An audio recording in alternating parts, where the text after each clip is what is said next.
Cool. All right. What's up, guys? This is Corey with another episode of E4 Explicit Podcast. And today we have Daniel DAmico, who is associate professor at Brown. So, right? I'm a lecturer at Brown in the economics department, and okay. I'm associate director at the Political Theory Project. Okay. All right. There are people who care about that, but not me. All right. Good point. I don't care about it. Sounds nice, but I got you. So you just kind of told us who you are, but give me a little bit more, or give the viewers and the listeners a little bit more background of kind of who you are and what like your life's work has, culminated to this point. Sure. I'm an economist by training. My job title here at Brown, I work at a really groovy, really awesome place called the Political Theory Project. We do what could loosely be called PPE, philosophy, politics, economics. So it's very interdisciplinary. And my job is sort of to get college students excited about thinking in those interdisciplinary terms. So connecting dots across philosophy and political economy and those sort of things. PPE is like really newly popular in the academy, as is like interdisciplinary work more generally. In that popularity, a lot of people are like, well, what does PPE work look like, so to speak? Yeah. And maybe I'm bad at answering that because the way in which I answer it is just by example, which is to say that my research, like ever since I was in undergrad, I've been sort of fascinated with the question of prison growth in the United States. If you ever talk to a nerdy academic, especially a social scientist, sometimes young people are like, well, I want to be a social scientist, but I don't know what to work on. The advice that was given to me was look for a hockey stick graph, right? So you have James Harrigan and Anthony Davies on, and they're really they often popularize this idea of the great fact of economic performance. Like if you look at world history, a timeline of a really long period, and you are looking at economic performance, once you hit that industrial revolution, it's a hockey stick, right? It goes from a flat straight line to a flat vertical line. And when I was in undergrad and I started reading about prison population rates, the prison population rate of the United States looks like a hockey stick graph. And whenever you're looking at data like that, with that sort of hockey stick, that sort of like hard pivot and schism and rapid increase, you know that something massive has changed. Something significant is reshaping the relationship that previously existed into some new meaningful relationship. And so there's obviously causes that place the timing and the magnitude of that change. And then there's also probably going to be a lot of consequences. So if you just said, okay, well, before we didn't have these type of issues to deal with, and now we do, you've got yourself something to do as a researcher, a scholar, a social scientist, et cetera. And so that's how I came across that topic. I did like an undergrad thesis on it, a PhD dissertation on it, and I've basically worked on the same topic ever since. And I mean, it hasn't per se resolved itself, so the problem doesn't seem to be going anywhere. That's true. So people are like, well, who benefits from these things? And I have to admit, a lot of times I'm like, it's me. Like when the thing gets bad, it means that I have more work to do. Yeah. But in that sort of journey, I've sort of carved out a unique niche and perspective with what I think. I don't want to get too overblown in a claim that like this feature is like the par excellence explanation. Yeah. But I do think that the perspective that I've carved out is dangerously not talked about, right? So in our present moment, Black Lives Matter activists, police reform, criminal justice reform, lots of people are reading and talking about criminal justice institutions and their causes and effects in the United States. That's great. What my work has focused on explicitly is the role of organization, in particular institutional organization. So how the administration of criminal justice services, like police, like courts, like prisons, how they are organized and how they are organized uniquely today relative to the past, and how they are organized in comparing different countries.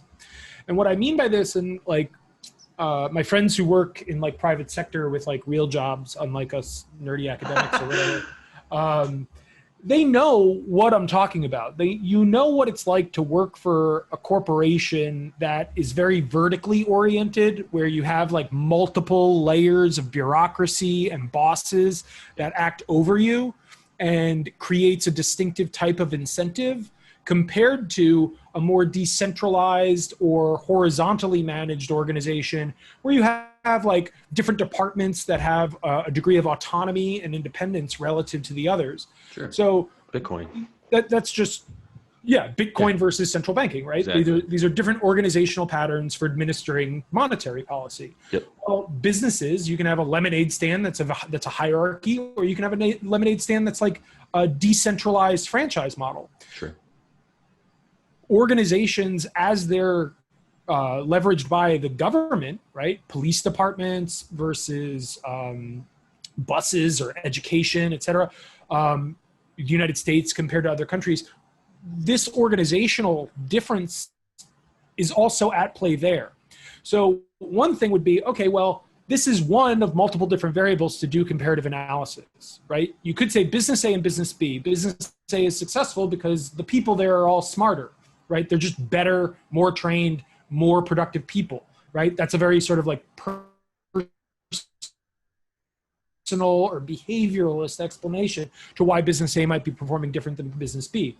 A different explanation could be something like, well, the thing that they're making, the product or service, is just more demanded.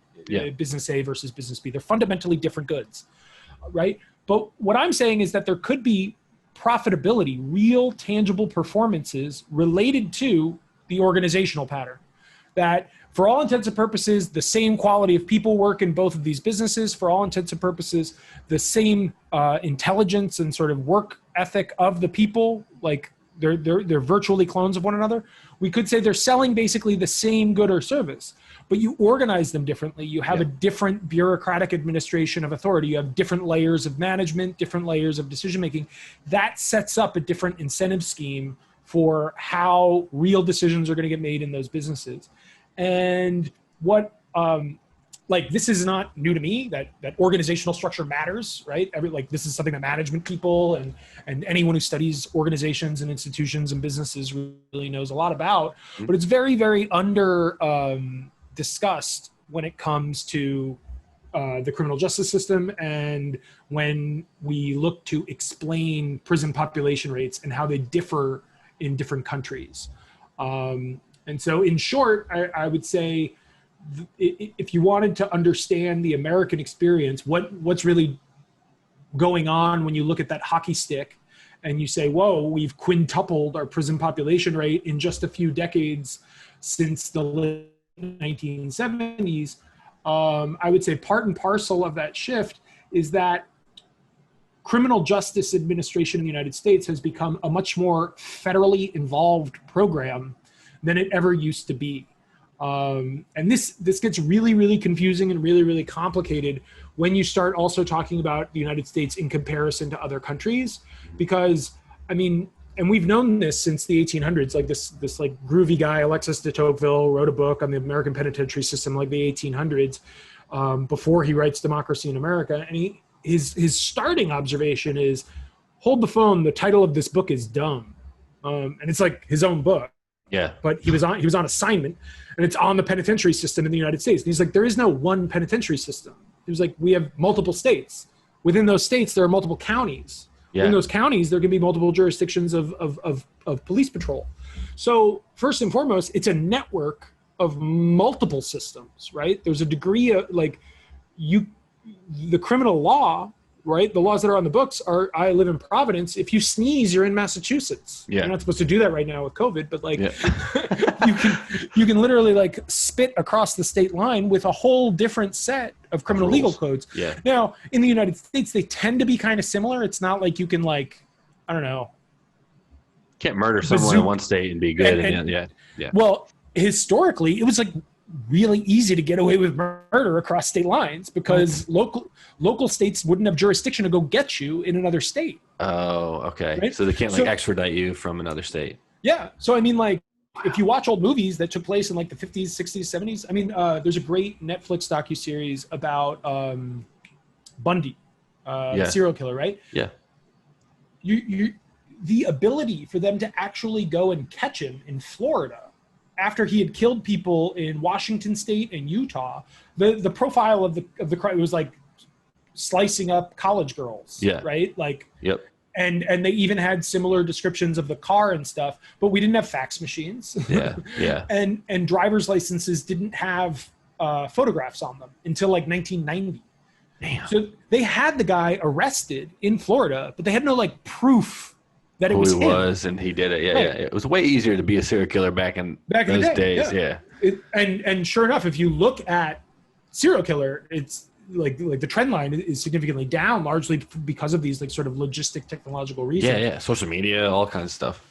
So I would say like that's part and parcel of like the style of argument that I'm trying to put forward as an explanation for prison growth, is that these trade-offs, right, were made where we sort of kind of monopolized a bit of the administration. We're a much more hierarchical system. We've empowered our federal enforcers. Sure. Why? Because federal enforcers, with things like RICO and the FBI, they can get serial killers easier. They can get organized crime mafia. easier. They can get terrorists. Like, I mean, we've logistically speaking, we build better mousetraps in the criminal justice system of those type of federal crimes. That has consequences in terms of tear gas, Kevlar vests, militarized police, and the types of crimes that we enforce at the local level. So there's that sort of trade-off is like, okay, what do we need to do to solve serial killing? Well, we need to empower cross-state enforcement protocols, executive authority in cross-state criminal jurisdictions. But that has these spillover consequences where if you're an FBI agent and you go to like Paducahville nowhere and they don't have the equipment that you need, you're frustrated. So you're like, we got to get them funding. We gotta make sure that they have a consistent illegality of the drugs that we're trying to like use as inroads to break up these organized crime syndicates. Sure. And so that door,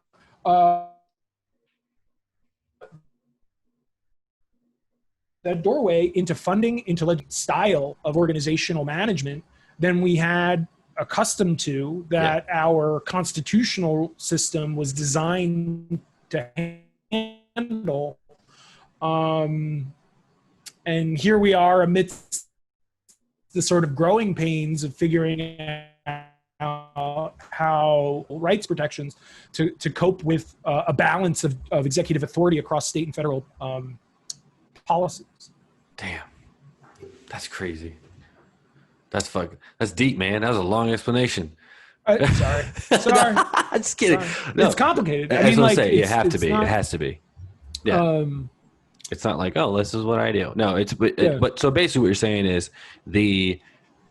correct me if I'm wrong, is like, yes, we give the federal more leeway to get like the big fish, but the caveat of that is like the smaller stuff is going to also be kind of handled on a federal level, whether it's fair or not. That's just how the cookie crumbles, basically. Well, I mean, that would be the best case scenario. Okay. Wow. Right? Tragically, we also screw up incentives at the local level in such a way that like has a corrupting style influence. If that makes sense. That makes sense. Yeah, that makes sense. I got you. I mean, we're also funneling money in larger proportions and scopes than we used to. I mean, there's a guy, Dan Beer. He used to do a lot with a Facebook page called Skeptical Libertarian, but he's done a bunch of really good data work at like the sort of op-ed level, where he points out that the proportion of prison space to police spending during this time is really screwed up, right? Like, and if you think about the sort of philosophical background to that, it's the idea that prisons are punitive, police are deterrent, right? They're proactive, right? More cops on the street keep crime from happening. More jails, you have crime, and then you have somewhere to put the criminals. Yeah. Right. So if given just a sheer rational choice, you would prefer cops to prisons as an even effectiveness strategy. Sure. If you knew that you would basically have the same budget and the same ability to do it, you'd rather forestall the crime. And so there's all these like sort of warping effects that have happened with the increased role of federal legislation and federal financing in the criminal justice system. I mean, most of human history, we intuitively understand this. I live in Providence. It's the Providence Police Department. I used to live in New Orleans. It was the New Orleans Police Department. Some European countries have, like I was in France last summer and it said like Police de France. Yeah. So it's a more sort of like national provision. Yeah. But for the vast majority of times, localities, cultures, etc., policing is a very localized endeavor. Oh, definitely. Yeah. I mean, even here in DC, I could drive down the street, head to the Capitol, and there's like 5 different agencies. Right. You know, you got the Washington Police Department, you got the Capitol Police, you got the Secret Service Police, you got the FBI Police. Yeah. I'm like, Jesus Christ. So I mean, like a lot of this stuff, and again, what I mean by it's under discussed in our contemporary dialogue. Like if the current debate on my Facebook wall amongst my sort of cacophony of libertarian econo colleagues is everybody's sort of shocked about the role of these federal troops in Portland and being dispensed to these other civil unrest areas. A lot of the young people I've talked to who are involved in the protest movements, I worry really don't know that much about the legalities or illegalities of some of the things that they're doing. If you are using social media and your cellular phone to coordinate with your friends to attend rallies that end up being violent or disruptive against federal property, like by the letter of the law, that might be a federal crime. Yeah. That gives the sort of paper trail to federal officers to do what it is that they're doing. That's a problem. It could be a problem with the law, but it might be that what you're observing with regard to the behaviors of the officers is totally legitimate based on law. I mean, the similar dynamic with regard to like, well, would you blame a soldier in the Marines or the Navy for the protocols of the Iraq War? I mean, they're not in charge of those decisions. They're trained to do a particular job. yes, There's similar dynamics with law enforcement at the federal and the state level. following orders, basically. Yeah. But they're different crimes. Yeah, right? that makes sense. There's a great book called like 3 Crimes a Day or something, some turn of phrase like that, where they track, they're like the average person in the United States commits felony federal offenses just by going about their ordinary business. That's how ridiculously stupid and some of the laws are written. Oh yeah, I mean we just have things on the books that are preposterous. But That's basically, crazy. I mean the scope of what is federally criminal compared to what is locally criminal or state criminal is a very different thing. So a lot of people get confused when they're reporting prison statistics, for example, about like, oh well, like 50% or some odd are drug violators. And it's like, well, that's only looking at federal inmates, which is a very small percentage of total inmates. Sure. Most inmates are held in state facilities, not federal facilities, because most people are in jail for like mugging, breaking and entering, car theft, murder, those sort of things. But if you do something across state lines, right, most things that involve that are drug trafficking, organized crime, immigration violation. So if you look at a federal jail facility, it's a whole different distribution of criminals than what you get at a state or local facility. Interesting. So that definitely could skew the numbers, because I hear people say that all the time, like, oh, well, all the nonviolent, either people that went to jail for a gram of marijuana back in the 80s that did 20 years, they should be let out after doing however many years because it was a nonviolent crime, right? Yeah, there's the person to follow on the nonviolent versus violent criminal offenses, Pfaff. He wrote a book called Locked Up. And Peter Moskos, I would say, is really good on this beat as well. And his argument is just like, this is a catchphrase, but it's not really like informed of the real problems. The majority of the inmates that drive our rate and the majority of the inmates in the state facilities are violent criminals. And part of that's, I do still hate the drug war.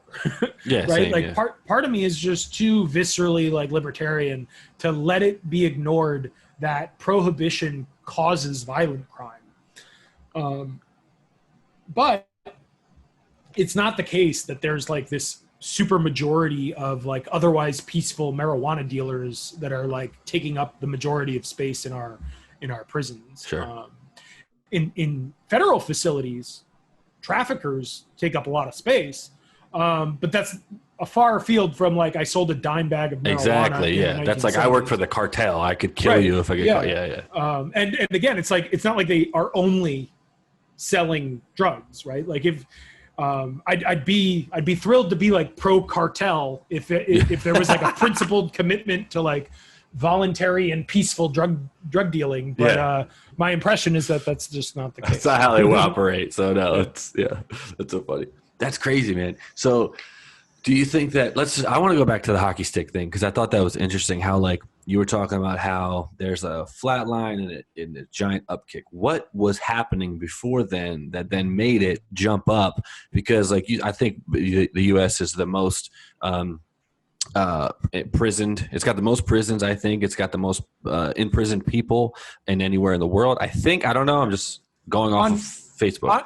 On net, we're definitely like in the lead, right? If you're just counting people, it's a weird thing to be first place out, but it's true. And I do think, I mean, this sounds like sensationalist, but like on net, we exceed historical experienlike of formal internment. What's that mean? Explain that, because I'm an idiot. Like, and not Nazi Germany, Soviet Union gulags. Like, I mean, that tickles my concern when you're thinking of like the sheer logistics as a relationship, the sheer logistics of government as an enforcement regimen, right? Got it. Yeah. In other words, that like the totalitarian regimes of Nazi Germany or the Soviet Union did so with a technology that is less sophisticated and has lower capacity than our network of incarceration in the United States today. Okay. So it's like, I mean, it would be like Hitler walks in with a slingshot versus Hitler walks in with an Uzi, right? Yeah. We can change the identity of who Hitler is and put Mother Teresa or a nicer person. Yeah. But bottom line is the Uzi's the Uzi. Yeah. And so we have a very like robust capacity for punishment and warehousing human beings in the United States. The other thing is like crime was high in the mid 20th century. So basically everything after, again, prohibition screws stuff up. After the prohibition era, from like the late 30s into the 40s, 50s, 60s, like there's a pretty steady increase in the crime problem that we really fixed to a huge extent in the 90s, mid 90s to late 90s. We saw this huge decline in violent crime rates. So the prison population growth started in the late 70s. And so there was this confluence of, well, you've got public support because the public are kind of fed up with violently criminal cities. Yeah. And you've got the war on drugs coming down the pipeline. And you've got crackdowns on federal crimes like organized crime, the Italian mafia, much, much less than it used to be. And you've got having to deal with the sort of evolving and adaptive reality of cartels and international drug trade. So, I mean, the school of econ that I'm like trained in, public choice econ, Anthony and James probably talk about this a lot. It's basically a recognition that any bureaucracy, any agent of government is motivated for like profit motives similar to private people in the market, right? Yeah. Like if you have a business, you want your business doing more business. You want more employees. You want bigger budget. You want more retail locations. I did interviews with managers of like Walmarts and Targets and stuff after Hurricane Katrina. Pardon the patriarchal overtones, but the one guy was like, I'm a store manager.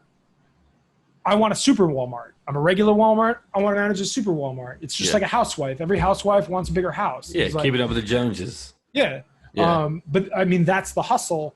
When you're talking about bureaucracies, every bureaucracy wants a bigger budget. Every bureaucracy wants more employees. Every agent responsible for making those decisions wants those things too. Yeah. So what you're talking about in the late 1970s with regard to incarceration, you're looking at like a smorgasbord of opportunities Sure. for those style bureaucrats to be like, well, I'll build this prison. Like, it's not like there's a shortage of crime. Most crimes go unsolved. There's a public appreciation for a need for doing something about crime. This is at least appealing to that perception. And it's like shovel-ready jobs programs. It's like you're actually coordinating with real material production when you're like contracting with arms manufacturers for weaponry for your officers, for auto manufacturers to outfit your police departments, and construction managers and whatnot in building real prison facilities, and then labor unions to staff them. Yeah. So Perfect storm. You like that. Anyone who's just looking to spend money would look at that avenue and be like, "This is great." Lots of proposals in government are contentious, right? Yeah, like if you. Sure.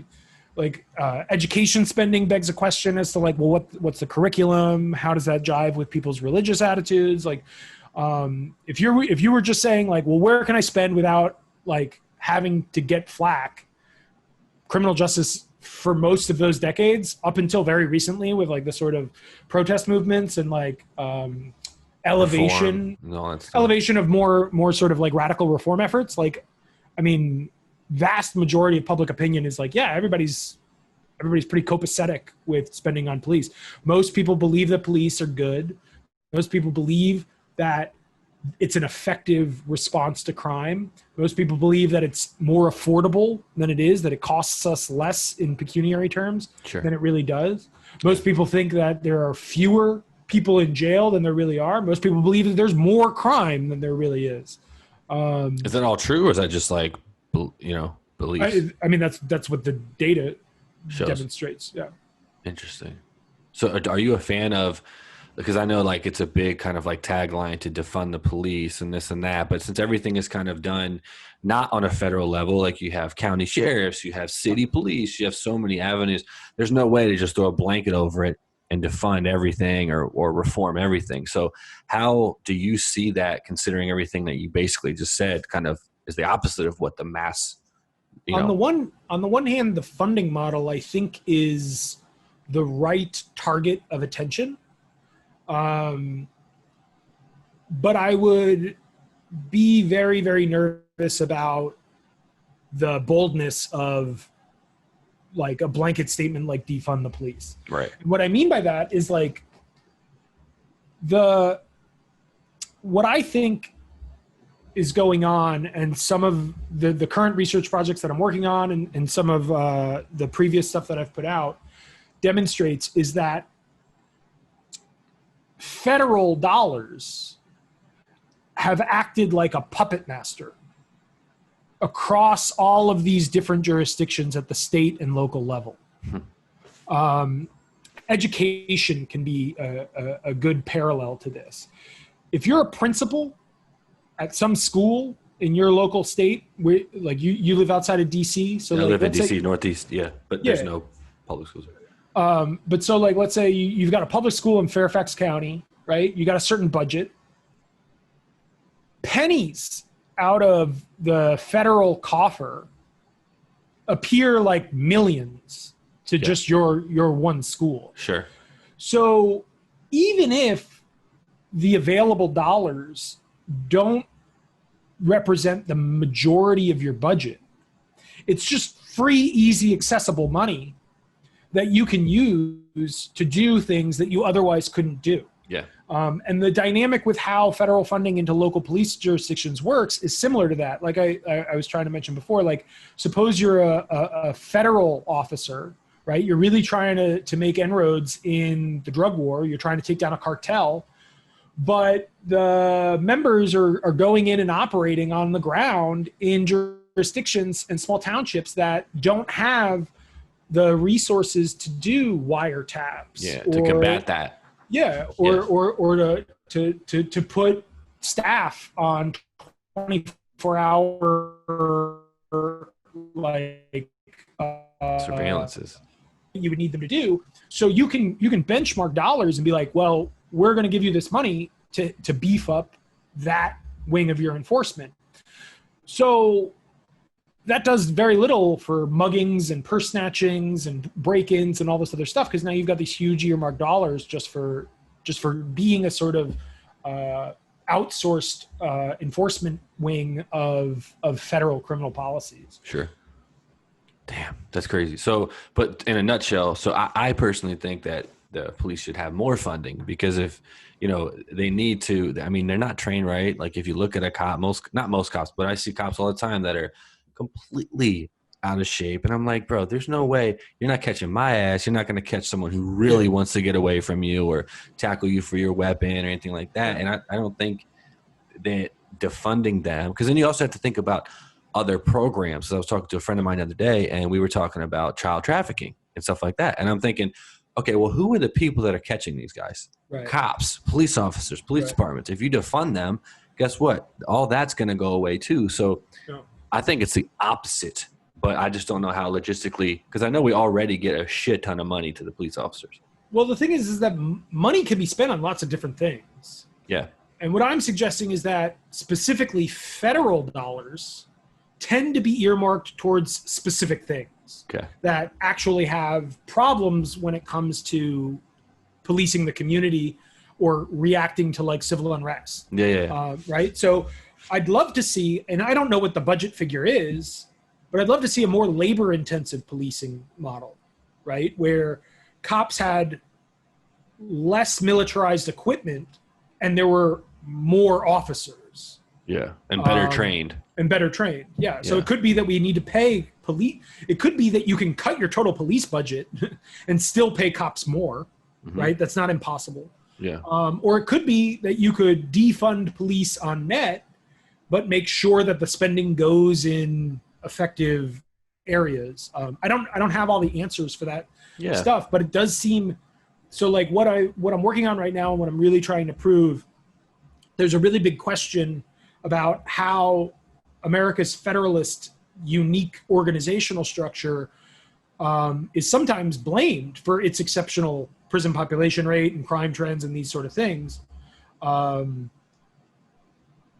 That begs a question, okay, well, what's the proper benchmark of comparison, right? Like when we say, oh, well, like the United States has more crime, more gun crime than other developed nations. And it's like, well, yeah, but other developed nations have like 2 major cities in them. Exactly. We have 360 million people. And people are like, look at Denmark, look at Norway. I'm like, yeah, if the United States was New Jersey. Yeah. Literally. If it had 6 million people. Yeah. Yeah. So we got a big question. Like how do you do comparative assessment? True. When you're talking about the United States.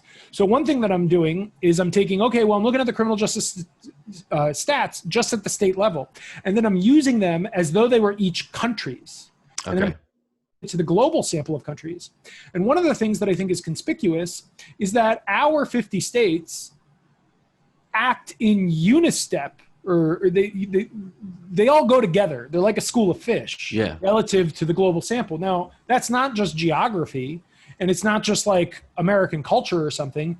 That, to me, says, oh, well, like the federal government legislatively and financially is sort of puppet mastering here. They're giving a certain form of marching order, managerial expertise, conditioned budgets. Like, yes, you get this money, but you got to spend it on X, Y, and Z. Oh, by the way, we have new federal laws. So like, we'd like to see you enforce that. I mean, the points of tension are really interesting. The sort of state-based legalization of marijuana, when you still saw federal raids going in, breaking up dispensaries. Like that's historically, that would have been civil war. Right? Like, true. Back in the day when there was a closer degree of equality of armament, right? Tyler Cowen's an economist. He calls it government by ox cart, right? Yeah.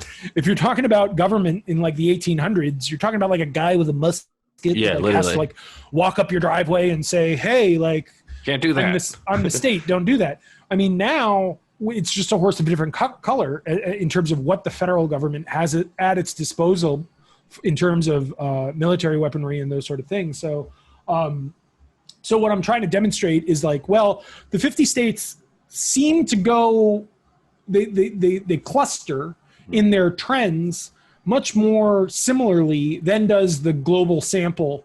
And furthermore, I think it's with regard to the prison population rates, I think you can time the federal injection of dollars. You can sort of trace federal earmarks into local jurisdictions with earmarks towards incarceration prior to upticks in crime and prior to upticks in prison population rates. In other words, they built the jails before they necessarily needed them. Yeah. And so to me, that puts a lot of oomph in the causational story behind the federal government. More so than, oh, this was like an accident. This is a sort of like unintended byproduct of, like, some people have modeled the decentralized 50 states as a race to the bottom. They think that like American Puritanism is meaning that Mississippi wants to hang criminals, and Georgia wants to torture them, and like they're just trying to signal tougher and tougher policies. I mean, that's an interesting and compelling story, but it doesn't explain, I think, the rapidity and the uniformity of virtually every 50 state getting on the incarceral bandwagon in the 1980s, or early 1980s, late 1970s. Even if that trend was dominated by a few key states, but also which key states? Florida, Louisiana, California, and Texas, border states, states that have a unique huge states in enforcing federal criminal code, immigration, drug, transportation. Yeah, a lot going on in all those states. Yeah. Now, are you so we know that as a whole, the U.S. versus Denmark is not even close. Are you seeing though, like, let's say you do take a New Jersey or a Colorado and then compare that to another country, it probably fares much better, right? You get a much more smooth distribution, right? So, I mean, one of the things is that in the activist world, in the like op-ed or like think piece world, you can just say, okay, well, who are the OECD countries, the countries that have high economic development? And then say, okay, well, how does America's incarceration rate compare? We look crazy on that comparison because all those other countries are Denmark, Sweden, Spain, like good European advanced economies. They're about as big as an individual state. You can find states that have relatively close comparisons because what you'd be doing is throwing out the Californias and the Texas and the Floridas and stuff like that. But so one problem there is, well, what I'm suggesting is that, yes, those countries are similar to us when it comes to economic performance. They're decidedly not similar to us when it comes to administering criminal justice, because we have this overlapping layered system of federal crime, state crime, local crime, and the legal and financial processes that are associated with that. If the EU had its own sort of EU criminal code and EU budget that was injected into local European countries, and potentially its own EU enforcement wing that was primarily responsible for enforcing migratory patterns and drug distribution channels, I'd expect them to have similar results as we've had. You'd see a change in the enforcement willingness of local regimes to get those dollars. You'd see probably some major players eke away, like California and Texas and Florida have done. And they'd probably be the ones that have large borders that are difficult to enforce, as well as multiple major metropolitan areas, right? I mean, like California has more major metropolitan areas alone than like multiple European countries together. Exactly. Damn, that's crazy. So we don't compare. So is it good or bad to do? You know what I mean? Is it to compare the state to a country, or just it's obviously bad if we relate the entire country? Well, one thing is that the two closest countries in our incarceration rates are not well-to-do OECD European countries. They're Russia and China. And whether or not we believe their data, right? So like Sure. the Uyghurs aren't counted in the China data. The deaths that they administer in terms of death penalties aren't counted in the data. So I don't want to say that incarceration is just a clear or demonstrative proxy for punitivity, or goodness or badness or anything like that.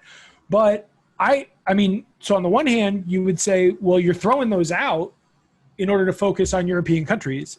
That just seems to thumb the scale to say, well, we should be like all these European countries. Yeah. The other implication would be, well, yes, we're similar economically in terms of good performance, but it could be, what I'm suggesting, the organizational management of explicitly criminal justice is more similar to Russia, China. Damn. That our large and active role of federal criminal policymaking and federal criminal financing isn't really matched by developed countries or other large-scale quasi-totalitarian regimes do that. And that's, I mean, I wouldn't say that we've fully succumbed to those forms of totalitarianism or anything like that.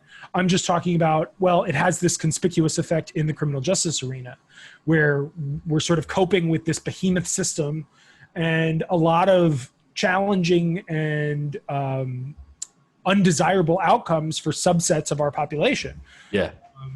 That we don't have. I mean, I'm not the only person who has emphasized this sort of like increased federal role.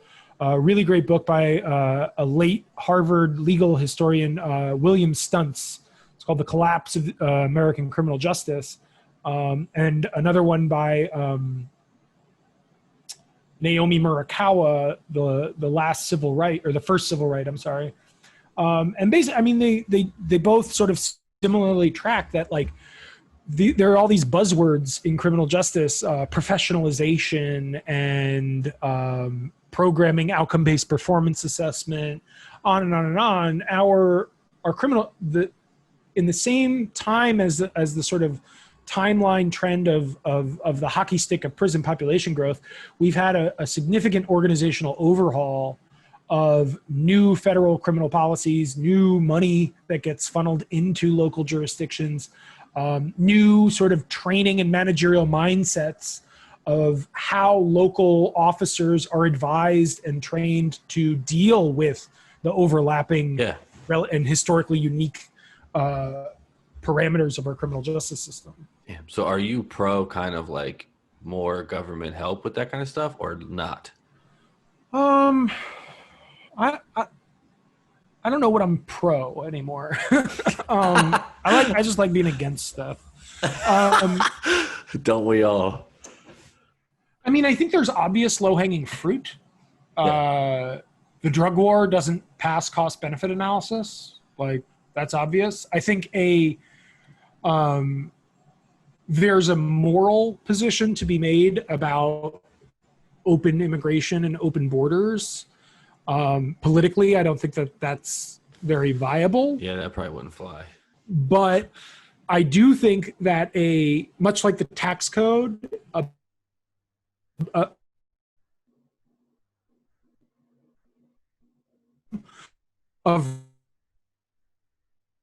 would radically improve how we criminalize the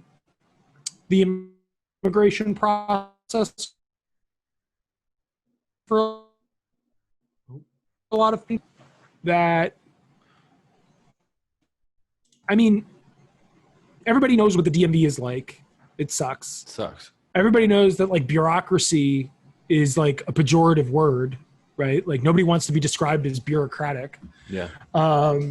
We want to avoid that descriptor for things that are as important as law enforcement.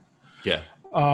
So I'd like to see a lot, like something much more similar to like community policing. I'd like to see, in economics, we call it fiscal equivalence, where users pay, right? Like if you're paying taxes for roads that are 10 towns over that you never drive on, that's a problem because you have a bad incentive for making sure that the roads are good. That makes sense.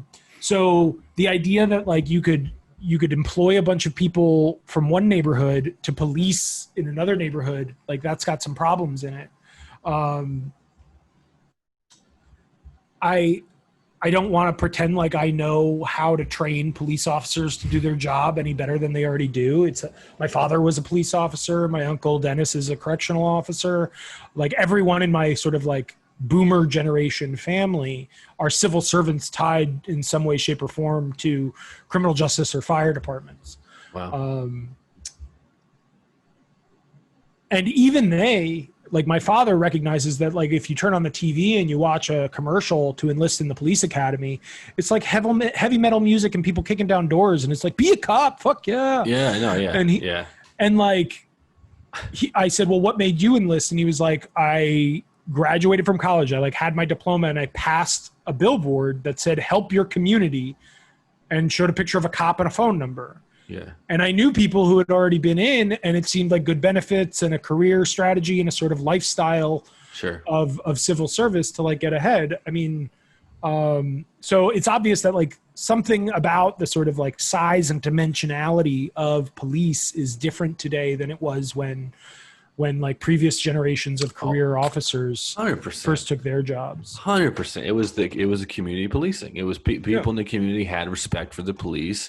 It was a different relationship, and now it's completely the opposite with most part. And what I think, as far as I saw, Jocko from was on Rogan a couple of weeks ago talking about this, and he's a former Navy SEAL captain and our commander. And so, like what he was talking about, as far as retraining them and he said they should be training 20% of the time, which is a lot of money and stuff. But it makes sense because if I haven't been in a tussle in 19 months, and I go to the ground with someone, and I don't know how to defend myself, what's the first thing I'm going to do? I'm going to reach for the gun. Yeah, go for the gun. So, stuff like that makes sense. But that's a great example of like your dad seeing, okay, I want to help my community, and I know my community kind of respects me and has my back too.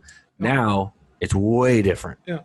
So, fantastic book and scholar who I highly recommend is Peter Moskos. He just had an op-ed on Spiked, sort of inspired by his observation that the racial diversity of many police departments seems to be greater than the racial diversity at Black Lives Matter protests.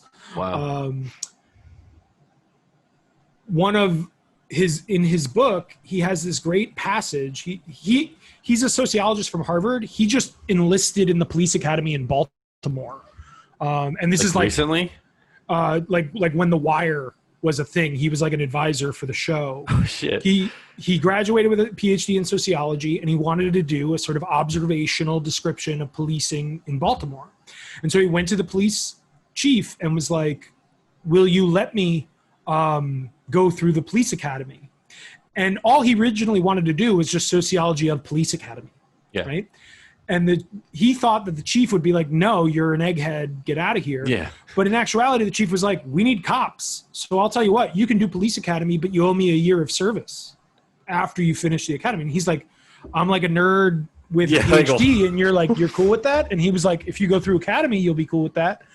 And so he did that. He did the academy, and then he did a year of service. And so he wrote this like fascinating book. That's cool as shit. And one of the things which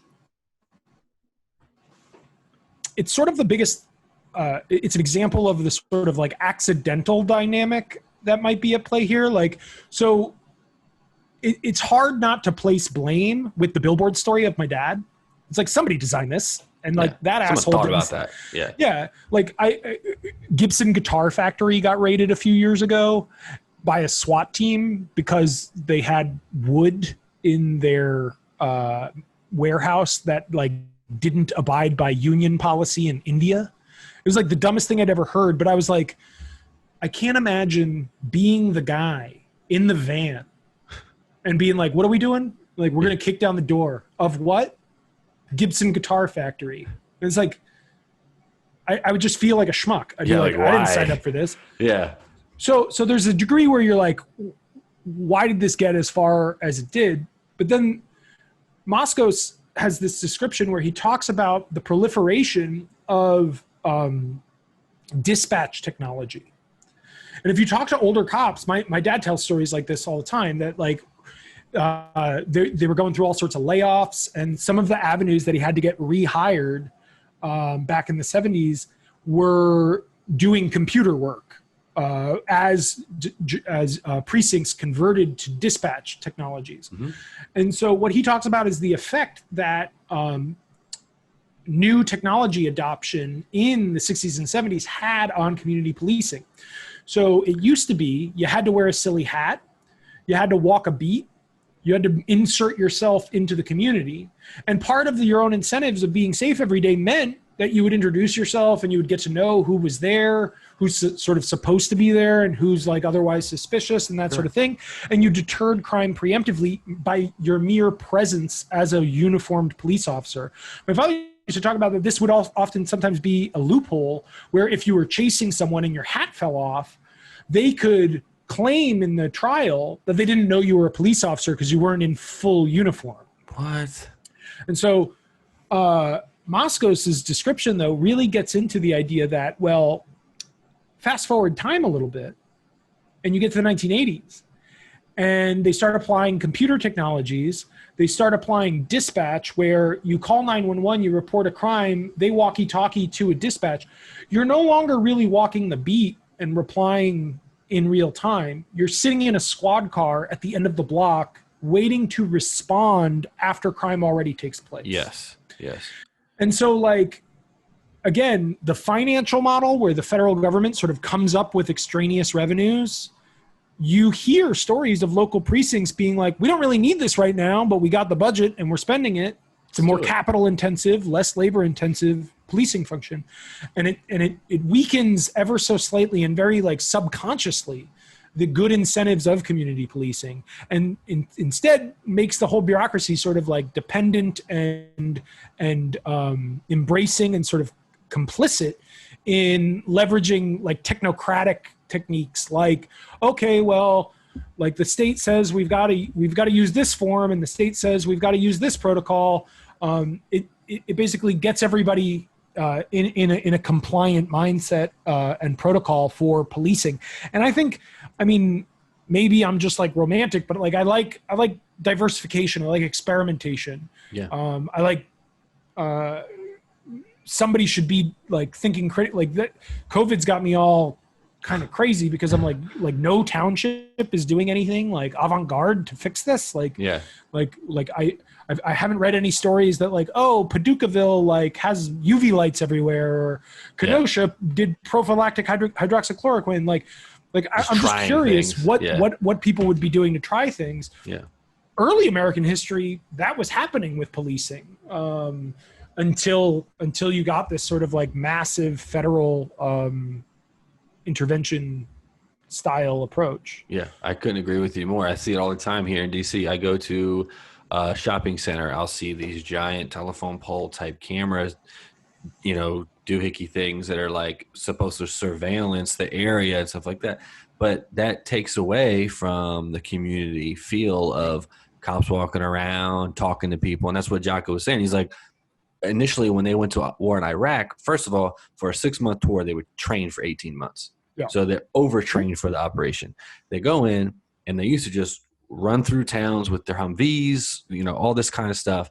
And then Petraeus said, no, we're going to go into every single town. We're going to get tight with the community. We're going to know who is who, just like you said. That way, when bad things happen, and let these people know, like, we're here to protect you from those people. Yeah, even the military operations like are benefited often by more community style organizations. But I mean, getting those incentives right, getting that sort of culture right is really hard to do. And like, it's not obvious. Some of the things are like, I mean, who would have thought that giving out walkie-talkies to every police jurisdiction in the United States would have a sort of screwed up effect where cops wait for crime instead of being more friendly to more proactive. Yeah. Yeah. But it makes sense when you sort of hear it from cops and read it as a sort of descriptive characteristic of the changing system over time. Yeah, it makes sense. It's definitely safer for the cop, I think, especially nowadays, to kind of wait till the crime has happened. That's why, like me personally, I'm more of a central person. Like, I believe in the Second Amendment. Yes, I will call the cops if someone breaks into my house, but I'm not going to rely on the cops to come and save me, because I just learned the other day from Anthony and James that by law they don't even have to come in and save me. Yeah. Yes, which I never knew. But also, that's not the same for, or at least it's being quoted as different for federal. Really? So, for example, the authority responsible for dispatching federal troops into Portland, for example, he said he's read his own job description into the microphone in the news conference, and he was like, I shall protect federal property. He's like, it's not may. Yeah. He was like, I can be held liable for failing to fulfill my duty if I ignore violations against federal property. Yeah. Right. Police, right, they don't owe you necessarily to like show up and respond to your break-in. Yep. They can't be held, like the guy who didn't go into the Parkland shooting, right? Like, yes, it's a weird scenario. It's like, what's the law on that? I don't know. No, I agree. Well, that's what Anthony was telling me. He said he literally gave me an example of here in DC. There was I think it might have been a sorority house or some sort of house. These 3 women called the police because they had an intruder, and the cops just drove by, and then one lady got assaulted, and then they called again, and this happened over hours. The cops never showed. The people sued. The 3 ladies sued the Department of DC afterwards, and it went all the way to Supreme Court, and they were found not guilty because they were, by law, did not have to come in and save your life. And the whole "to serve and protect" on the side of a car just is a good slogan that kind of relates to the oath that the cops take, but that oath is not a law. Right. That's the oath of the department. So I totally agree with you. I think that, and I was listening to another podcast from Rogan the other day, this woman who's a psychiatrist for police officers was saying, like, community policing is nothing new. It's not like someone just said, oh, we should do this. This is a great idea. That's what used to be. And now it's just kind of gone down, Schitt's Creek, unfortunately. And I think a lot of, and it's unfortunate that technology and social media has allowed these big phrases to happen to where people just get behind it and don't even realize what that really means. A number of my economist friends, Alex Tabarrok is great on this. They're trying to sort of rebrand police reform away from defund to instead embrace economics nerdy talk of debundle. Which basically means like every time you buy something, you're not really just buying that thing, you're buying the bundle of service and delivery and branding that is encompassed with it. Mm-hmm. So like when you go to a restaurant, you're not just buying the food, you're buying the ambiance, you're buying the service, the experience. Policing don't just respond to crimes, they sort of are asked to do lots of things. Like, and this is something that like economists have been sort of harping on for years, is like, well, why would you expect that the people who are good at catching murderers, solving crimes, are also good at logistically administering traffic flow? Yeah, exactly. Like, or they're psychiatrists or whatever. Yeah, like I don't get Chinese food at my Italian restaurant. Like these are just very diversifiable, differentiable functions. Great point. So one question would be like, could some of the things that we use police for, could that be debundled? Could we like empower some other organization? But this naturally is going to have growing pains. It's going to entail costs. So you mentioned creepy, like totalitarian observation cameras. Yeah. If you want fewer cops on the street, you're probably going to need to come to grips with the potential that local cities and municipalities are going to find camera surveillance a desirable thing, right?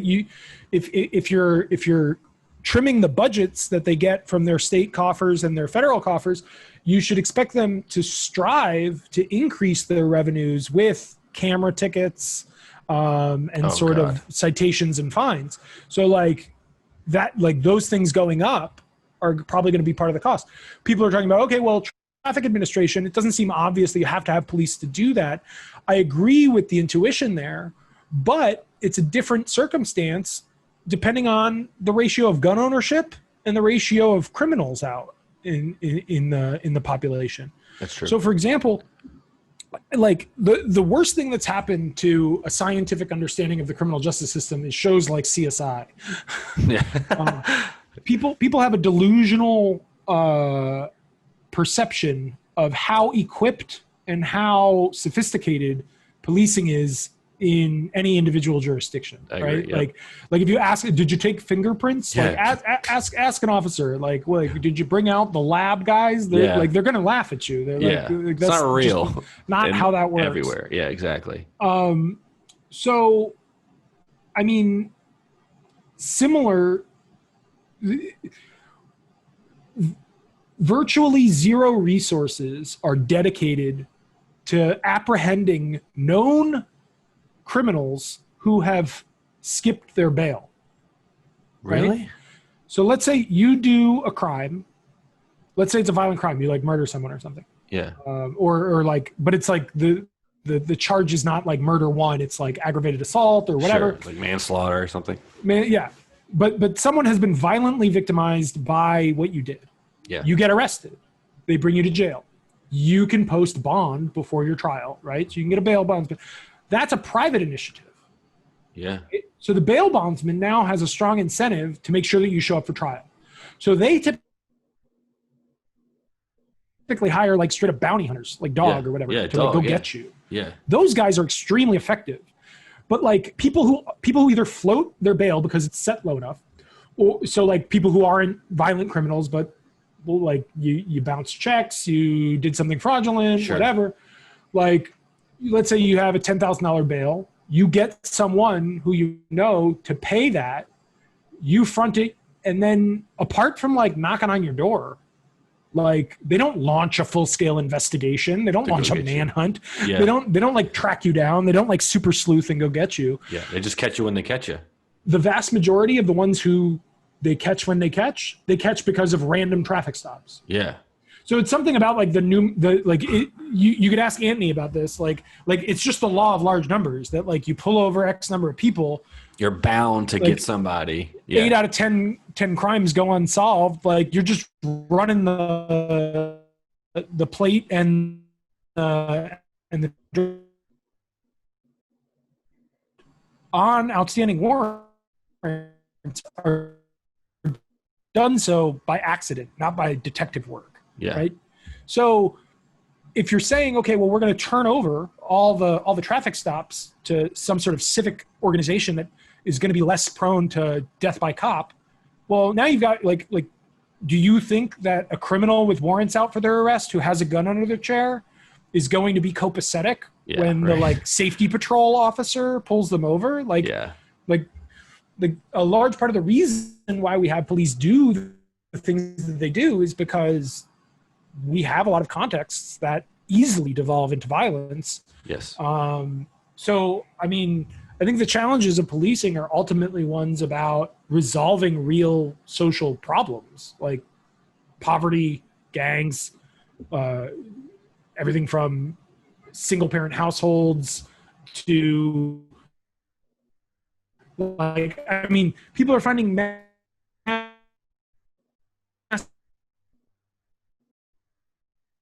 effect from lead paint remediation, like expect whatever protocol of like a person approaching, like if you're going to have social workers go to do checkup calls on people in their houses, if you're going to have some other type of civil officer pull over cars for traffic violations.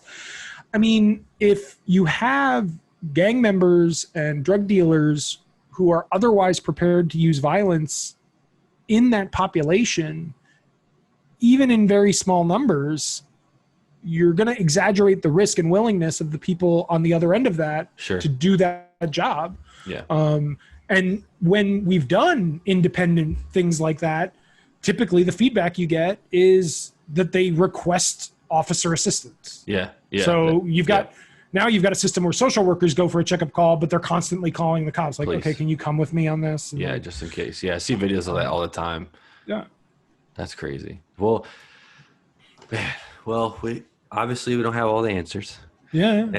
There's no such thing as solutions, only trade-offs. No, I agree. And I think there's at the end of the day, the community policing thing, I think, was the most effective thing or process that we've had. And I think just removing the bodies from the communities and stuff like that is just, It was just a bad move. I know it was like, whether it's labor intensive, it was just more expensive or less expensive to do that. And then they make way more money. These cameras are just like, bro, I get like a new citation like every month and it's like $120 and I don't pay it. And now it's $200. So they make a shit ton of money and not have to put out a lot of, boots on the ground. But also, I mean, those programs in a lot of states, like they don't work or do anything unless you have an enforcement to back it up. Exactly. So in New Orleans, where I used to live, if you ignored a traffic ticket, intentionally or not, because people would move and like Hurricane Katrina hit and stuff, and like the postal service in New Orleans is not exactly a pinnacle of efficiency. But if you have an outstanding ticket, it converts to a criminal violation. So if you get pulled over again, you can get arrested for a warrant. So I mean, like Orleans Parish Prison, the like county lockup. Like a buddy of mine was like in a tuxedo on his way to go play bass guitar in a jazz trio at like a wedding. Got pulled over. He's got his livelihood in the back of the car. He's wearing silly clothes. Yeah. And they haul him off to the county jail. And he's like, okay, so I can come up with $8,000 to get out, or I can wait 36 hours until my trial. Yeah. So he was like, I guess I'm hanging out. Yeah, I'll wait. $8,000. Yeah, what? That's and he's sitting next to like drug addicts and dealers and gang members and like all sorts of stuff. And they're looking at him like, you don't belong here. No, and he's like, yeah, you're telling me. Listen, that is exactly. So I lived in Pennsylvania, right? And I think it's a lot of the Commonwealth, a lot of older kind of, states I've seen this in where, you get a traffic stop or traffic citation. If you don't pay it or at least request a trial in 10 days, they have a constable. I don't know how many times a constable came to my house. So one time I was driving back from Philadelphia. I got pulled over because a tag light was out in York, Pennsylvania.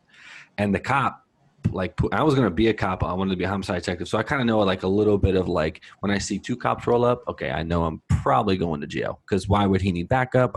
Whatever. So he pulls me over. He tells me, everything's going to be fine, blah, blah, blah. Let's just see if you got any warrants. I had a warrant from a job that I worked at like 5 years prior where I sold steaks door to door in a township in bumfuck, Pennsylvania, that I got a citation, a $15 citation years ago.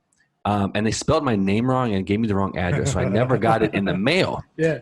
Completely unaware. So then they arrest me. They take me to York. My mom is like in Laurel, Maryland. So they were like, okay, it's $180 to get out. I'm like, are you fucking kidding me? I had no cash on me. I was like probably like 20 years old, 21. I was like poor. So my mom drives all the way up from Laurel, which is like a 2.5 hour drive. And they wouldn't let me out because they needed exact change. She was like, here's $200. Just get him out. And I was in there with people that like, this dude just beat his girlfriend half to death with a bat. The cop said, when I get there, I'll make sure your car is good. Everything will be fine. I'll take you back to your car. Dude left me just straight up. Yeah. And I just was like over not even a $200 ticket that I didn't know about. It was just crazy. I'm like, this is complete waste of taxpayer dollars in my opinion. So, and that happens every day. It has to. So I guess like my point of bringing stuff up like that is like everything has unintended consequences, unforeseen cause and effect. So like the mental framework that I think about whenever I think of like these new proposals, defund the police, do that, do this, whatever. Drug courts is a great example. Right. So that's like a debundling, like, hey, let's just have this different court system. Just for drugs. Yeah. Just for drugs. I love the sound of that. I like, okay, maybe there's some sort of like other procedure that we could do. Maybe we could be more medical and rehabilitative in that approach. Sure. However, my concern is like how our democracy works. Voting citizens don't have infinite levels of patience. Yeah. And public opinion gets really frustrated with the idea of repeat criminals. Like the Bush Dukakis campaign, Willie Horton effects, like that's like a real thing. Yeah. Dukakis like had let out Willie Horton and then he went out in like a week's time and raped a person.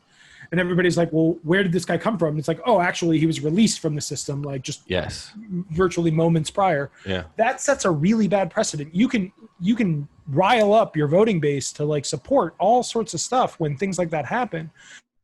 So if you have a drug court system and you've got people going in and out of it multiple times, the second some of their bad behaviors spill into like real visceral crime, beat his girlfriend, broke into a house to steal money for drugs, people are going to be like, well, wait a minute. You mean to tell me that this guy's been in and out of your court, your supposed better drug court for a decade, but you haven't done anything to actually protect the community, the otherwise innocent citizens. Like, I doubt it's sustainable if that's going to be the dynamic that gets bred in it. So, like, yes, you can get some like good outcomes in the short run, but we have to think about that sort of like sustainability question of like, is this really like an equilibrium? Yeah. And at the heart of it, it seems like what you could be doing when you add on these like appendage programs is that the incentives, it's just expansionist. So if we have our current system and then you tack on a drug court system, well, now you've got more secretaries, more workers, more physical capital, more office space, all with tangible incentives where they materially benefit and get paid when more people do drugs and when more people get caught dealing and doing drugs. Yeah, instead of taking care of it, they're just continuing on with the same problem. Yeah. So like whenever I hear a proposal, I'm like, are the incentives that are bundled with this expansionist? Are they going to increase the number of people who benefit from crime and crime administration? Or are they genuinely solving problems, right? Yeah. I think repealing prohibition genuinely solves problems. Yeah, I agree. Because prohibition creates incentives for violence amongst traffickers and amongst users. And so, like, I mean, that ship has sailed. Like, we learned that lesson in the social science community from alcohol prohibition. Like, like the murder rate just like fell when you said we're not doing this anymore. Yeah. Which is why I don't understand why they don't do it for major. I know like major drugs and stuff like that. And I saw when we started legalizing or decriminalizing. I think a lot of people are. Good. I'm just saying, people, when you get the survey data on marijuana, everybody's groovy, right? Like even like the old school, like Christian conservative Republicans are like, well, marijuana just seems, fine. You just don't get that support when you're talking about meth and heroin and crocodile and like those sort of things. So even though like, I think experimental drug use is like a civil liberties issue. Like, you want to do whatever you want to do in your living room. That's not the same thing as being unable to acknowledge that people throw their lives away by being addicted to certain substances. Oh, for sure. But again, the criminalization offers them like no window out. Nothing. It makes it worse. It makes their situation even worse because if they're going to go to jail for it, it's like, but that's why like when we definitely saw like a uptick in fentanyl in the last couple of years because of the legalization and decriminalization of marijuana, because the cartels had to figure out another way. New profit strategy. Yeah. So, and that's, I think, who is it? Is it Denmark or Amsterdam that doesn't legalize? Portugal. Portugal had blanket decriminalization. So they basically just said like, guess what? Drugs, we don't care anymore. And like, now there's like a creepy cottage industry of people exploiting tourists, and they're like cocaine, but it's really like salt. Oh my God. But don't they have places to like take care of people in rehabilitation instead of jail? I'm not sure about what goes on in Portugal in terms of rehab, but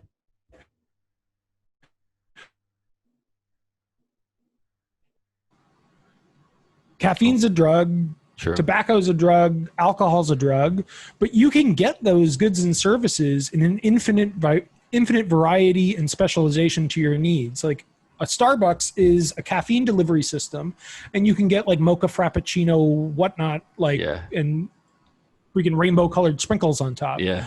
Heroin is the opposite. The way prohibited markets protect themselves on the supply end is you shove the product refinement onto the customer. Like this happened in the Soviet Union, where price controls made it so that bakeries like couldn't afford to run the ovens and sell the bread. So they would just sell raw dough, right? Which is essentially like the equivalent of like street grade heroin, right? You have to go home, you have to cook it, you have to get your own needle, you have to do all the extraneous shit.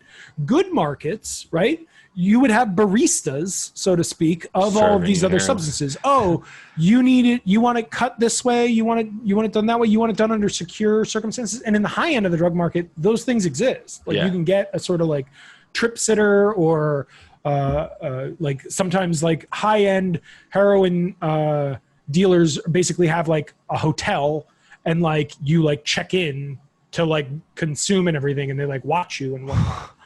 You hear about those things in international markets and like the super high end. Wow. But that's just economies of scale. And the other thing that I think is extremely important to think about is that different substances are often really useful for getting off of harder substances. Sure. Like I might be revealing too much about like the company that I keep, but I don't know anyone who's successfully quit heroin or cocaine without a lot of marijuana on hand. Yeah. And like different substances, there's a lot of really good reports from psilocybin and mushrooms and stuff. Oh yeah, in microdosing, all that stuff. Yeah. So, I mean, the ability to experiment and figure out, well, what works for people. I don't know that many people with extreme drug habits who don't acknowledge that they wish, like no one who smokes cigarettes wants to smoke cigarettes. Yeah. I don't know that many people who do meth who are like, yep, and like this is what I want to do with my life. Yeah, exactly. Yeah. No, you're right. And they're doing the test on soldiers for PTSD with the psilocybin and the DMT and stuff like that, and they're seeing a ridiculous results in a positive way, which is telling with the psychedelic act of whatever Nixon did back in the. The results I've read about effective quitting of cigarettes is like earth-shattering, like public health issue earth-shattering. With the help of that stuff. Yeah, people like the observational reports of lifetime smokers are like, I never smoked a cigarette again after a single trip. Wow. Like that's crazy. I don't know if they've done like randomized control trials, but like it's consistent, repeated report. They do it for like harder substances and stuff too, that like individual trips are like a reflection point. It works as like a sort of cognitive reset, so to speak. Yeah. But cigarette smoking especially is like, it's something that I vape. That was the only thing that worked for me to quit cigarette smoking. Yeah. I know how physically habit forming and addictive cigarette smoking is. To say that there are people who have a success just by doing like a single mushroom trip is like we could be saving tons of money. Yeah. In cancer, lung, heart health. Yeah. If you just gave these people something that is virtually harmless. Yeah, exactly. And if it didn't work on them, guess what? It didn't kill them. It didn't make it worse. Yeah, exactly. But they now think that like we're all made of energy and like. Yeah, right. They're all tripping balls. Yeah. It's like, that's so funny. Cool, man. Well, I think it's been like over an hour. I think it's we went down the rabbit hole a little bit, but is there any like last words, anything you want to say? Any like, do you have a book you're writing or anything like kind of? I mean, I'm working on the project right now. I'm doing is what I was mentioning earlier about this data comparison where you treat each individual state like a country. Yes. And like the preliminary results I've got out of that is just that, yes, the 50 states are a unique cluster relative to the others. It hinges critically in the 1980s. So I think that works against an argument that it's because of our decentralization. I think it alludes to an implication that, okay, the federal government has a very particular role. And that's deceptive, because if you just look at the data, if you just look at prison population rates, your impression would be like when we started talking before you hit record, you said, oh, it's like everybody's in a private prison. And I said, no, actually like a super minority of inmates are in private prisons. Yeah. A larger percentage of private prisons are at the federal level and largely financed and solicited by INS. Wow. So essentially they were like, well, we have to enforce immigration protocols. where do we put these people? And they were like, well, just build a new specialized facility just for them.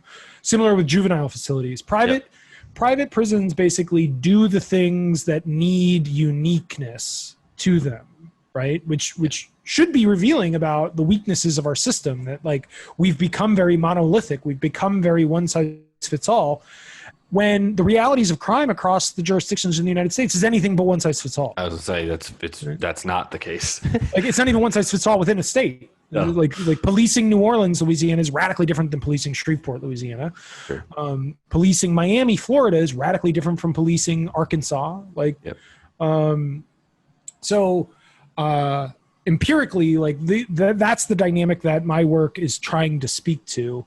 And it's funny because like doing things like this or having conversations with people in the current moment of our time, post George Floyd, post Black Lives Matter, everybody's like, man, it must be great to see so much attention on your topic. Yeah. And I'm like, no. Yeah, this fucking sucks. Like 80% of what I hear people say is just like ill-informed or downright wrong. Yeah. Or really dangerous in terms of exaggerating the dynamics that I think are ultimately leading everything, right? Making criminal justice a national policy issue of activism. The way our national polity responds to problems is we throw money at stuff. That's like all we throw money and guns. Like that's what a government does. It can spend money and it can bomb things. Yeah. Well, we've already got a problem where it's bombing things, so throwing money intuitive to the incentives of our federal administration system for it to spend less, and so that concerns me a lot. Talking to people, whether it be online or in person, about activism surrounding criminal justice, I'm pretty shocked regularly about how little understanding there is about what is our criminal justice system, like what things are criminal, what things are criminal at the federal level versus state level, like how that dynamic works, what your rights are as a citizen when interacting with the police. I mean, we live in a moment now with all the body cam and the cell phone footage. George Floyd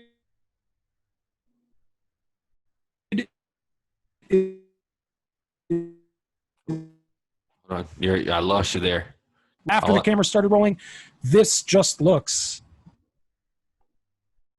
really tremendously, but yeah, I can hear you. Okay, cool. Yeah, I lost you at George Floyd.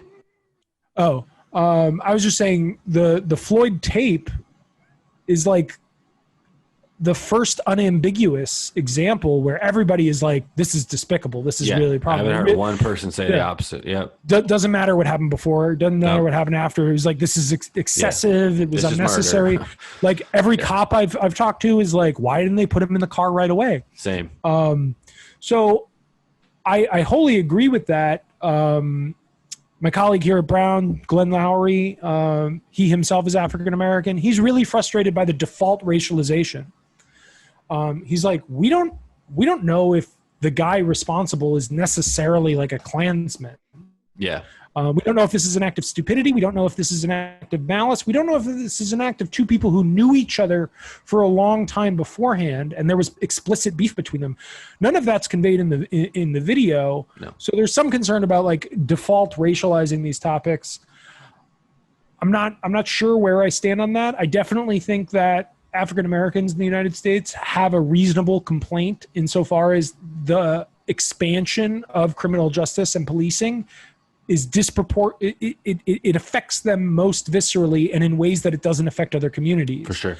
Like upwards of a quarter African American men between 18 and 35 go to jail, which means that the gender ratio in the black community is really screwed up. Yeah. And it's really hard to discipline 14 to 18-year-old men without adult men around. Yeah, exactly. Yep. And that, I mean, that's confirmed in like if you read social workers stuff, like the anecdotal reports they get are mothers who are calling the police on their own sons because they're like, he could beat me. I can't do this. I can't handle exactly. This is beyond my capacity to do anything. Sure. So when you take the men away, that goes away as well. Yeah. Now, I'm not saying the implied counterfactual here is like, well, if those guys who you're arresting were criminals, then would they do more harm back in those communities than they otherwise would? Sure. Again, there's no solution. There's only trade-offs to these things.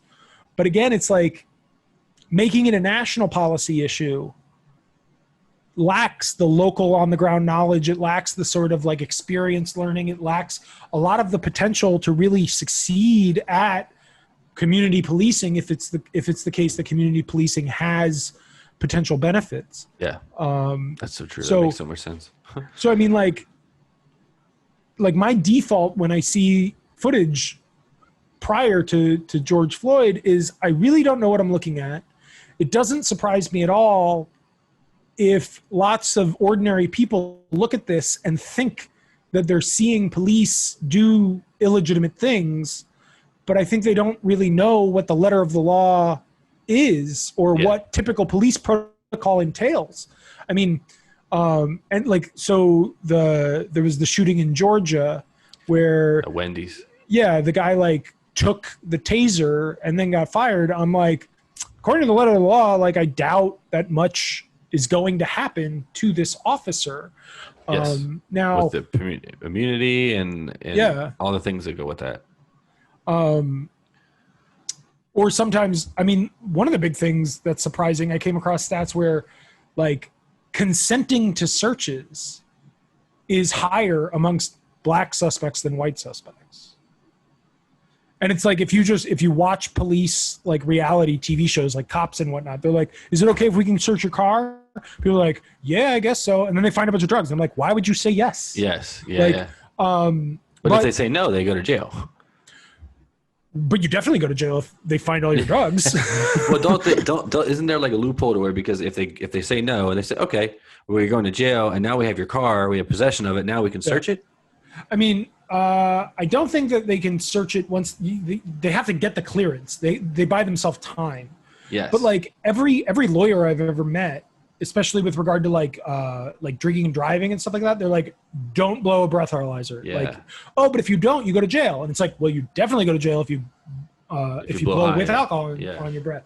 And so like, again, like the strictest protocols for like citizen rights is like ask for a lawyer, ask for a lawyer, ask for a lawyer. All of that is only useful if cops abide by the rules themselves. Yes. So, I mean, that's obviously a big matter of concern. That again, you would expect if you're upping the training, upping the sort of labor, the community side of it, the community side policing, of it, that you would have a stronger track record of whether or not people were field ready, so to speak. Like, the accountability would be there, I feel like. Hopefully. Yeah, if that was the case. But I mean, my own point is just like lots of public attention to any particular topic. I mean, we know what survey data looks like on complicated questions, right? Like ordinary Americans would not pass the exam for citizenship. Right? Ordinary Americans have a hard time like pointing out their own state on a map. Ordinary Americans have no idea what like the federal budget looks like, how much money we spend on aid, how much money we spend on military, how much like ordinary Americans don't know the dynamics of how the criminal justice system works, making it an activist issue. And like, I mean, I'm going to come off as sounding sort of like skeptical of democracy. The group, our populists, were good at complaining. But that's not to say that we should be empowered with our ideas to be brought into reality unless those ideas are actually workable. I mean, if you asked someone who ask a chemist, right? Like, like, do you think that like the popular vote should determine what drugs get funding? They'd be like, God, no. Yeah. Right. Ask a civic engineer, like, should the popular vote get to decide which bill we use for a bridge? They'd be like, no, like stuff would fall down like all the time. Like, or the masses are dumb when it comes to engineering, when it comes to chemistry. I agree. Most of how people think about criminal justice issues is prone to all the similar forms of error and ignorance and confusion as those like obviously scientific endeavors. So it's not obvious that like just empowering the Democratic electorate is a good thing, especially when historically, when we can think of and point at, oh, well, policing seemed to work there. It was very, very localized. Yes. It wasn't like, oh, I've got solidarity with these people in 20 states away. It's like, you realize that the police department of Minneapolis has virtually nothing to do with the police department of Providence. Yeah, exactly. Like, yeah. wholly different people, wholly different training protocols, wholly different legal systems that are being enforced, like different population. Laws, everything. Yeah. Everything's just different. Yeah. So, I mean, one thing would be like, we should call them like baseball teams. It should just be like something totally, like, don't even call them police. Call them like Minneapolis or something. Call them the Washington football team. Yeah. So I get really like,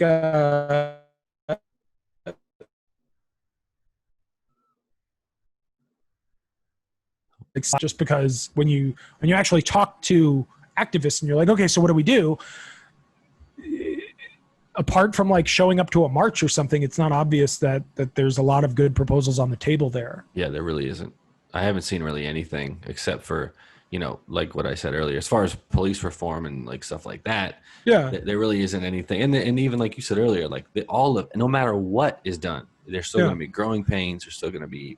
And I do find it a little conspicuous that like race dynamics are elevated in the messaging relative to war, to the war on drugs. Yeah. Because the war on drugs just seems like such obvious low hanging fruit. Like, and I've had conversations where it's weird. Like I think in nets, right? I don't care what the distribution of like who gets accosted by the police. I would just say, okay, that's a very like refined question.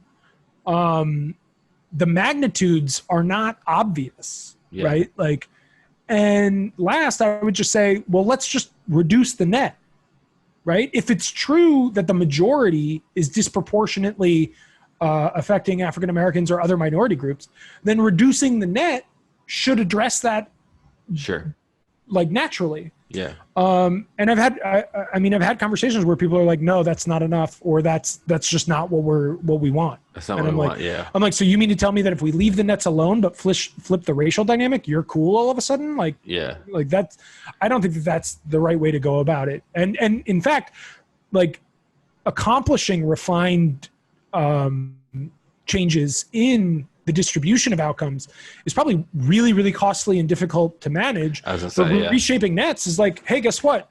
We're not going to put anybody in jail who does drugs. Like, like that's a very would robust, dramatically change things and not cost a shit ton of, Yeah. So the ability of the activist movements to hone in on things that seem obviously like cost benefit good bets gives me pause for concern. That's fucking crazy, man. No, well, that makes a lot of sense, and I think that hopefully in the next coming months or whatever or years, things will change to where our conversations like this aren't going to be, so racially motivated, or just kind of motivated in ways that like aren't going to take us anywhere. Because to your point, like there's so many things that could probably be done that won't cost millions of dollars, that will probably lessen, or be more effective in a less amount of time. And like when you don't tell people what they want to hear, and it doesn't fit the agenda that they want, it doesn't work. I mean, I can't think of anything that would be more influential in growing American citizens' tolerance of militarization than burning buildings down.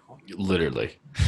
So it's like this is a weird dynamic with street protests specifically and policing, because it's like if you cause civil unrest, even if unintended, right? Like, okay, I totally get what peaceful protesting is all about, but like boycott is a peaceful protest. Like petitions are peaceful like there's lots of ways to protest. Yeah, and that are super effective. Yeah, marching in the street we should acknowledge a little bit, like it has this capacity to get co-opted. It has this capacity to go bad. You got a big horde of people together and they're really angry and really upset. And if you take a third party perspective, you're an ordinary citizen, you don't live in that city. Well, now all of the conversations of saying, well, cops probably shouldn't have tanks. Cops probably shouldn't have Humvees. Cops probably shouldn't have Kevlar vests or explosive devices or all of this other stuff. But then how do you respond to full-scale riots? How do you combat that? Yeah. So without those things. Yeah, there's a weird capital complementarity. And this is what I mean by like, well, I'd like to see more labor-intensive policing than capital-intensive policing, because capital, the material of weaponry, of enforcement, lends itself to all sorts of stuff. Exactly. A gun that shoots soldiers abroad is just as good at shooting criminals domestically. Yep. And like the helmets and like all sorts of those things lend themselves to these other things. And once you've got it, it's difficult not to expect it to be relied upon. If I was a cop, I would be like, yeah, I want the best equipment I can have. I want to go home. Yeah, I want to see my wife and kids at night. No, exactly. So all of those natural incentives just fall in place from there. And man, I mean, it's like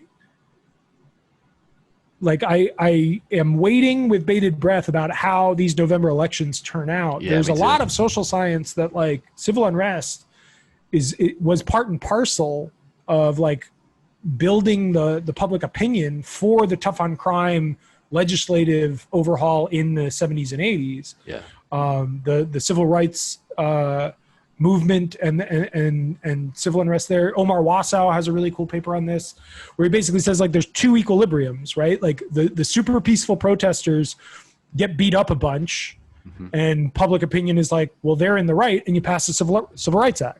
Yeah. The other is there's violent protests and you get tough on crime laws. And he actually like coded jurisdictions, how far in proximity and the magnitude of the riot was. And that was hugely influential on flipping from Democrat to Nixon administration support. Wow. So a direct correlation. Like he couldn't find anything with stronger correlation than that indicator. Wow. Damn. So imagine what this is going to be like in November. Well, the question is like, how will the perception be? Sure. And the weird thing is like the timing elements all matter here. Like the survey data from the week after George Floyd actually got killed is very different from what it is now after weeks of civil unrest.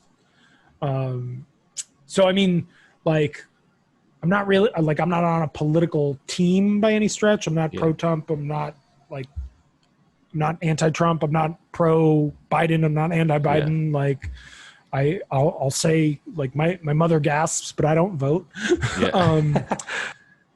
And the question is like, are we going to be another data point in an otherwise reasonable interpretation of political science that riots grow voting support for tough on crime policies, or is the sort of public sentiment of Black Lives Matter going to dominate? I don't know the answer to that. Yeah, I think it's very much up in the air right now. Yeah. Man. All right. Well, that's crazy, dude. Well, hopefully we can talk again. Hopefully, maybe even after November, and we'll see what happens. But man, I really appreciate you finally being able to, or me finally being able to put this together and talk, because I definitely have been interested in your ideas and what you've been doing in your research as far as the prison stuff, and we talked about a lot of other shit too, but super informative. So I really appreciate you coming on, man. Can you tell me a bit more about like your podcast? Like I've watched a couple episodes, listening to the ones with James and Anthony. Yeah. But like, are you're like aiming to be the Diet Coke Joe Rogan, or? But basically like I'm like the Sam's Club version. I'm trying to do. Well, I mean, not even so. Like, I mean, obviously he's done this for years. He's Target your Walmart. Yeah, yeah. Oh shit, the Walmart. I'll be fucking. I'm Kmart, man, or not even that. I'm like a boutique. I Like a quickie mart. Yeah, literally. I'm not even close. I just like having conversations with interesting people. Yeah, for And sure. living in DC, I've actually encountered a lot of them, and then worked with IHS, so I already knew a lot of professors and stuff. Oh, I didn't And know that you yeah, did stuff with IHS. yeah, I did a lot of videos for them. I did a couple Anthony's videos. I did a couple of the dinosaur one. I did a bunch of Yeah. stuff. Now, Peter Jaworski, worked with him a lot. But yeah, so I started reaching out to people that I've actually worked with. I'm like, hey, you're fucking smart. I'm dumb. Let's have a conversation. So, and I think it's done well. I mean, some of my episodes are with my best friends that we just talk about conspiracy theories. But, a lot of the stuff I'm talking to like pretty cool people that have a really good and strong, informative, educated opinion that I'm just constantly learning stuff. So that was it was really just made out of curiosity because I wanted to know about certain stuff, really. Yeah. What's your conspiracy theory du jour? Oh man, don't even get me started. Listen, I'm on this Wayfair kick right now. I know James hates me for this, but he's like, dude, you're fucking crazy. But I'm actually trying to interview the person who, or a subject that is ahead of a giant organization here in Maryland that goes after pedophiles and stuff like that. So I'm very much into the Pizzagate, into getting suicided and stuff like that. Just because where there's smoke, there's fire. But I mean, 9/11 is an obvious one, and I don't like to talk about that much because it's so popular and it's so whatever. But I just think there's definitely a puppet master. I don't know who or where, but there's somebody orchestrating a lot of this shit. COVID has been really weird in my social media circles, especially with regard to conspiracy theory. Oh yeah. So I'm a free speech absolutist. I consume a lot of conspiracy theory content. That's a wholly different claim from I ascribe to any particular conspiracy theory. Yeah. Like I enjoy watching ridiculous conspiracy theories. Yes, I do too. I tell people that one of the best educations I ever had in archaeology, something I know nothing about, was watching the debunk video about the Ancient Aliens show. So there's like a 4-hour documentary of a guy who like knows something about archaeology, and he's like, how'd they build the pyramids? Like this, sleds. Like, really? There's a picture of sleds.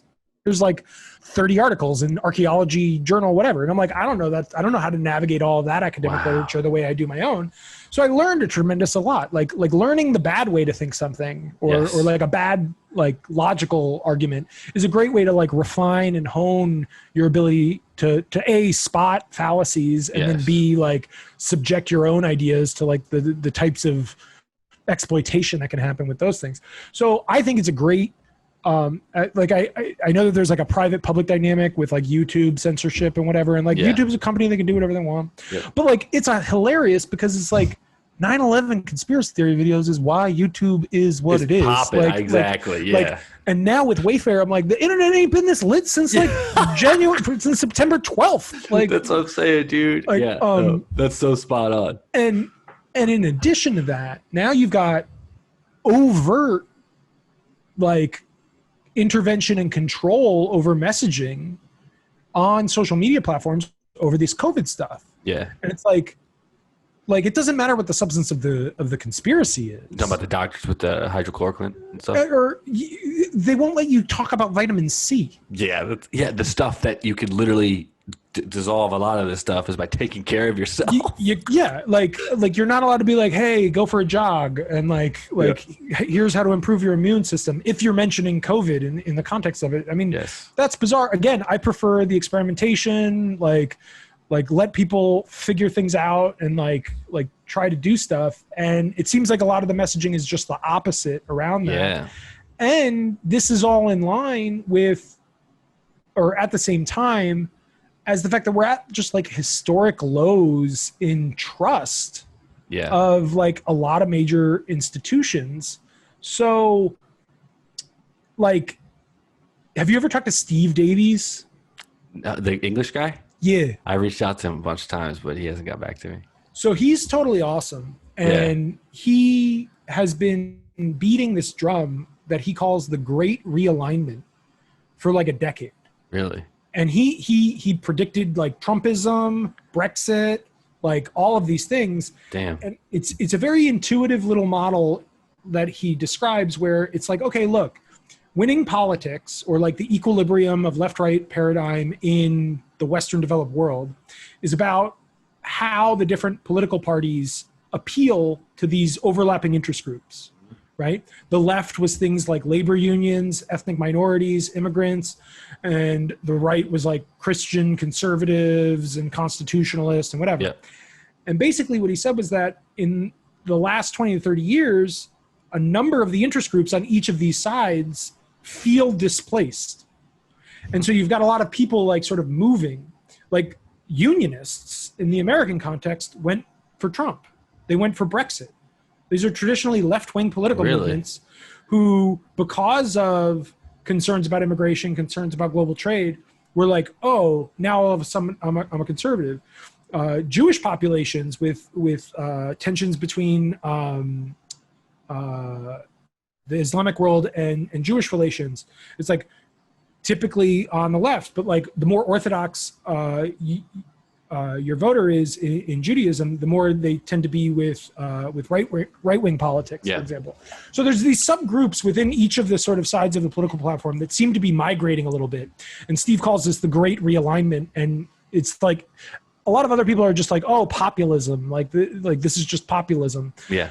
Well, he actually has a more nuanced story to that. But in watching the way people are reacting to the media amidst COVID, and the role that conspiracy theories are essentially playing across a whole ton of stuff, like Epstein scandal gets linked to COVID, gets linked to like all this other stuff. Yeah.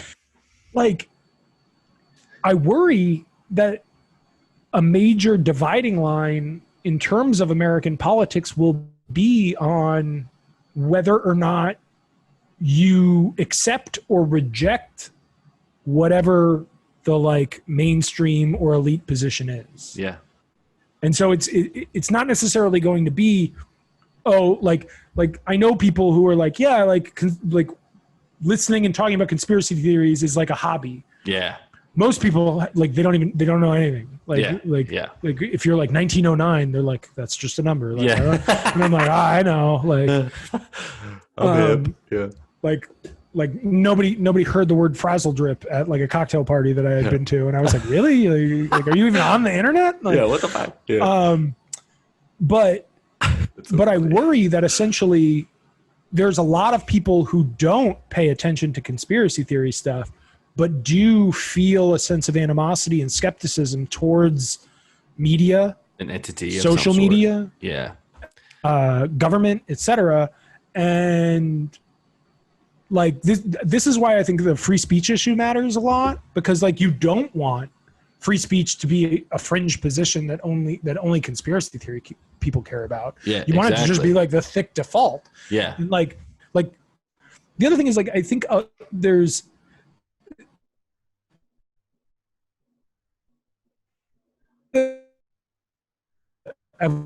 evolutionary biologist guy, Hitchens, no. The selfish gene. I think he makes it seem like religiosity is like the death knell of civilization. Yeah. And like my reaction to that is like, well, infinite dearth of stupidity. Like there's no shortage of dumb beliefs that people might hold on to. Yeah. So Infinite. Like the censorship, in my view, is far worse than putting up with dumb beliefs. Yeah. And it's also just not obvious that there isn't anything but a Streisand effect happening when you actually purge the beliefs. Like the Plandemic video is probably got more hits on BitChute because it got booted off of YouTube. Yeah. Like as someone who conspiracy theory content, when somebody's like, oh, this got banned off of YouTube. Oh, it's been kicked off of these Reddit profiles. I'm like, watch. Yeah, go right to it. Yeah, no, like, those are the ones that you really got to pay attention to. I want to watch. Like, exactly. Yeah. Well, that's what the Epstein thing really got me, because it was kind of like, oh, they fucked up. They got caught. I mean, he was caught in 2005. I don't know how to work PDFs. What's that? Federal Bureau of Investigation doesn't know how to work a PDF. Well, it's crazy to me that like just for the Clinton thing, and this is probably why this video is not going to do well at all on YouTube if it doesn't get banned, but The fact that this man was on a plane 26 times, proven 26 times. I've known people for 25 years, my best friends. I haven't flown with them one time. Why the fuck would I fly with somebody 26 times to their private island for whatever reason? So, and I and then he dies, and it's just, there's so many things that went perfectly right for that to end how it did. And now we have Ghislaine that's coughing up records and this and that. So I wonder how long until her trial next year she lasts if she doesn't get killed. But there's just, I don't know. It's just, there's too much out there for something not to be right or not to kind of be true. I can't speak for the truth or falseness of any of those inferences, but I do think it's funny because with the Epstein didn't kill himself meme, like this is like maybe like 2 years ago or whatever, Yeah. like everybody was like posting it and whatnot.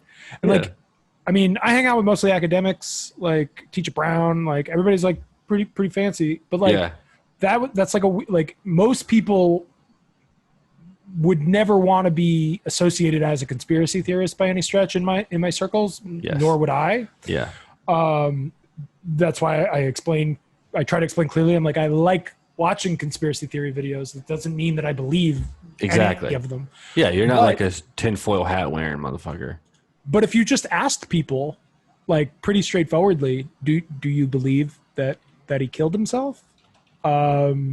A lot of people. You do not get straight answers, even from people who would really hate to be considered conspiracy theorists. Michael Shermer, perfect example. He is the one that he's got an answer for everything. He goes on Rogan all the time. Like, you can't tell him he doesn't believe in conspiracy theories or anything like that.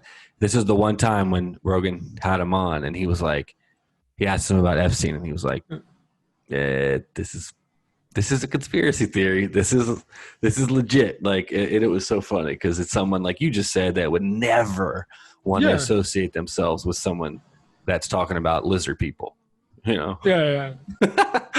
Which is my go-to. But anyways. Yeah, like the Ike stuff. Yeah. No, well, I dude, don't even get me started, man. This fucking UFO. I mean, look at the UFO shit. We have a program. We have a budget that's going to UFO research right now.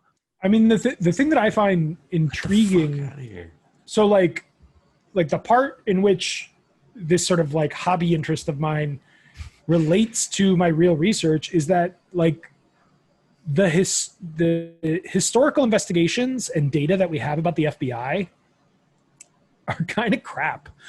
Really? I mean, what do you mean with like Hoover and stuff? I just mean like you set up this interview, you're talking to me, I know a ton of stuff about the criminal justice system and the history of policing as it relates to prison populations. Yeah. That's like my beat. Yeah. I read all the stuff about that. So it's like, if you said, okay, America has a prison system, my job is to know a lot about its history, its operations, what changes when, how, when, and where.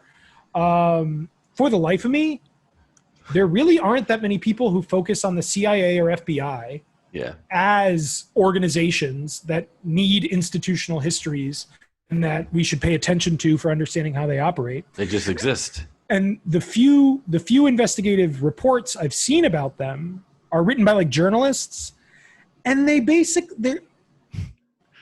they're red washed is how I would describe them, is that they basically make out J. Edgar Hoover as like just part of the Red Scare and like, oh, look at these people in the 50s and 60s and 70s. They were just so freaked out by communism that they did all these terrible things. Yeah. And now we're not. So our FBI is back to being like fully trustworthy and whatnot. And I mean, like Chris Coyne is awesome on military stuff, like post-war reconstruction, like Robert Higgs similarly, like they're both like sort of political economists of war, right? So like, here's a feature of the government that matters, the military apparatus, and they know all of it inside and out. And like, we don't have a lot of good people who do that with the FBI and the CIA. And as I was explaining that, like, the FBI is the investigation / enforcement wing when it comes to federal crime. Yeah, for the government. And a major player in forestalling organized crime. Yeah. And organized crime had like huge actions in the course of the 20th century and today. Yeah. And so like we don't have like full scale transparency about those things. If you empower the federal government to have a sense of authority and discretion over like how you allocate money, then they're gonna make trade-offs in terms of, well, yeah, we're gonna put up with some police brutality because we're catching serial killers. Yeah. We're gonna put up with some police brutality or militarization because we're taking down the mob. Like, I got bigger fish to fry. Yeah. That's gonna be the byproduct of making criminal justice a national issue. Sure. And those organizations are just not as transparent. They're not as reflective of local needs, preferences, citizen accountability. Like, none of those things are as effective when you're talking about things that are otherwise like secretive, that are empowered with executive authority from the federal government. I mean, it's complicated. No, definitely. It's funny you said. I was actually supposed to interview I have quite a few FBI friends that I'm going to be interviewing, and I was supposed to interview one the other day, and we had it scheduled and everything, and he canceled on me because he said he couldn't be associated with the word explicit or whatever, and he didn't want to whatever. I was like, okay, dude, listen, like, it's not. Oh, like in the title of your podcast? Yeah, and I'm like, Jesus Christ, because he makes a lot of his money doing speeches, and he doesn't want to pull up in a Google search. But I'm actually going to be interviewing the woman who was the first person to interview the Unabomber when they caught him. So like, I really want to dive into like why, because it is very almost like a secret society. The feds, the CIA, a lot of those agencies don't have, like you said, transparency to the general public, other than like, oh, it's just like the feds, or it's like, you see it on TV show like Criminal Minds or something that's like, it's cool, but it's like, I don't know. I think you're making a good point of the fact that it's very non-transparent when it comes to a lot of the stuff of how they originated, what they're really doing, and all that kind of stuff. Yeah. I mean, like, the sort of subtopic of like mass shootings and terrorism. Yeah. Because we have a division of labor where we expect that to be the role of the federal government relative to local crime. I mean, to me, that stuff's interesting. There's an inverse relationship between serial killers and mass shooters. Sure. Right. Which I think makes a lot of sense in economic terms, because it's really hard, because of improvements in technology, because of credit card tracking, because of closed caption surveillance, to be a serial killer, right? Super hard. We are better at tracking criminals across state lines. Like, there was the young girl who was the victim of her mom Munchausen by proxy, and she like tricked her boyfriend on the internet to kill her mom. Yeah. Oh yeah. Like, that movie they made. Yeah. Rosie or Patricia Arquette played the mom. Oh fuck, I forget her name. But like, the feds were like, it's like they wanted to get caught because like they were delusional and oblivious that, oh, you're on camera everywhere you go. Like, they didn't know anything. Exactly. And then the other thing is that, so it makes sense if you think in terms of rational choice, like economists tend to do, and you're like, okay, well, what is this person trying to do? I think terrorism is really interesting because it makes sense in much the same way as guerrilla warfare makes sense. It's like the American military is a behemoth institution. If you live in a desert and are poor, like, conventional warfare isn't going to stop the drones and troops on your street. So that's like really the only tool at your disposal is hijacking planes or doing things like that. Yeah. As that logistically becomes more difficult, you'd expect people to sort of find a different avenue to pursue their goal. So we see fewer like serial killers because it's logistically more difficult, but mass shootings are logistically easier because there's festivals like all the time. Yeah. There's definitely big populations of people. And yeah. So, I mean, even just schools, like school shootings and whatnot, schools are just more populous than they were 50 years ago or whatever. Sure, So we see the sort of uptick on those trend lines. And common across both of them, I think, is a vindication of this presumption of rational choice, if only because a lot of them in the manifestos and stuff say that they're aiming for kill counts. Yeah. Yeah. That like they're trying to leave a mark on a legacy of just like a these serial type of killer people. would. Yeah. That's an interesting correlation. I think that makes a lot of sense. Actually. I mean, I think the way in which people like think about policy resolutions to these problems is like not on the mark per se. No. But yeah, I think the other thing about I think that the way our media and our intellectual discourse interact with conspiracy theory serves as like a canary in the coal mine. In large part, like what we're seeing with regard to COVID and like censorship type stuff, it's like the people saying the ridiculous stuff are going to be the first who feel new interventions of media control and regulation and violations of free speech. Yeah. The mask wearing, like the people that are on Congress being like, you can't make us wear a mask. And like, they said some wild shit that I'm like the logical flaws of conspiracy theory also aren't unique to conspiracy theory. No. Like, there are professional academics, credentialed publications that are just as victim of sampling on the dependent variable, drawing inferences where you shouldn't, like connecting dots that shouldn't be connected. I mean, so again, like I think like recognizing that no, it's not that there's a special realm of things that we deem conspiracy theory, but instead being like there's rigorous social science with controls, with experimentation, with scientific methods, and like a sort of slow decline and smooth distribution of things that deviate from that, including conspiracy theories. Yes. And the whole sort of smearing of particular things as conspiracy theory and censoring creates a dynamic where it's difficult to parse those things. It is. It's definitely very difficult to tote the line of someone taking them serious, and it's easier to be like, oh, that guy's fucking crazy. He's outside the White House in a tent acting a fool. He's not going to have anything that's making any sense or anything like that. So super crazy. Weird though. It is super weird. But like, I'd be irrespective of podcasts, I'd be curious to hear your rantings about Pizzagate anytime. Oh, dude, no, listen, that is definitely, we can have that conversation for sure. If you want to come on again, for sure. Cause I think I could talk about conspiracy theories all day. I got a buddy of mine who I want to have on who's like super smart and just not the tinfoil hat wearing, like you can't throw him away. He's not like an academic, but he's just a smart, intelligent person. And like the stuff that he says is like, just real quick. One of the, the Boys and Girls Club of America. Yeah. Are you familiar with who one of the co-founders is? Yep.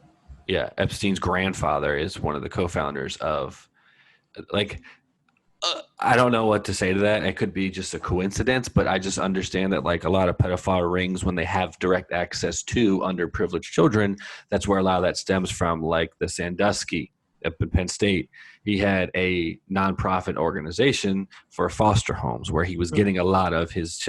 Anyways, just when you start connecting those dots, it's kind of like the rabbit holes. They go deep. Yeah.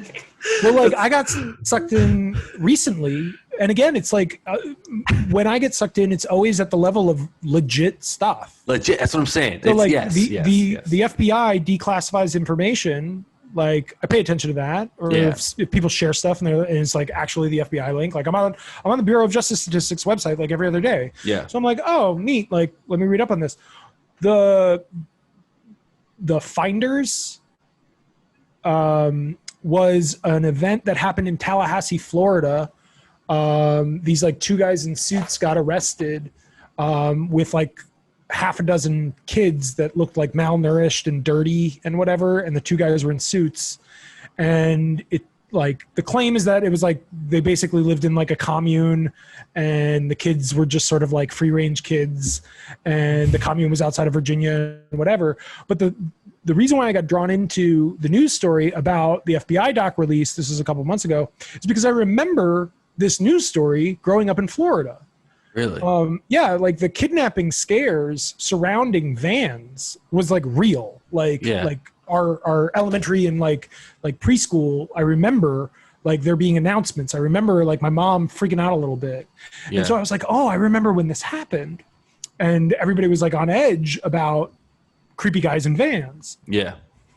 And so I read up on it, and like, sure enough, the report that they released, the FBI now, right, who just screwed up the redactions on the Epstein files. Yep. There's like pages in this unclassified report of this event that happened in Florida with the McMartin preschool scandal.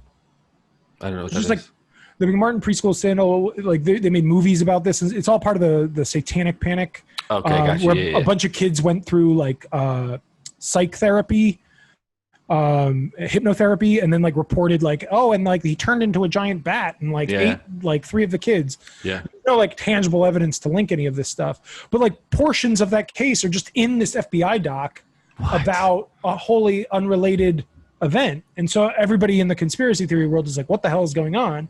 And I was like, this is like a real FBI document. This is legit. Like, I'm like, conspiracy theories are generated because these organizations are so dumb. Yeah. And like how they release real information, like these Epstein documents. It's like if you copy and paste the PDF into the text doc, you like can see all the redactions. Really? You're like late on the uptick, dude. I did not know that. Yeah, they declassified a bunch of legal depositions that took place in 2016 of the accusers. Yeah, the girl from Australia who lives in Whenever Australia. you do that, there's naturally going to be some redacted material because certain people might have different cases. Sure. But like the FBI or whoever was responsible for putting it up online, they highlighted the text in the PDF and used black as the highlight color. So if you copy and paste all of the text out of the document and put it back into a regular text doc, you see all of the redactions. Shit. Fucking idiots. Yeah.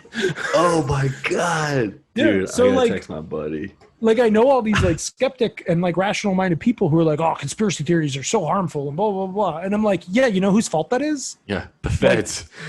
Like people who do censorship and people who release information and people who don't answer the good faith questions. Yeah. So it's like if portions of the American citizenry are unsatisfied with the explanations for 9/11 or the Las Vegas shooting or COVID or whatever, it's like you gotta meet them. You gotta be like, okay, here's the answer to that question. Yeah.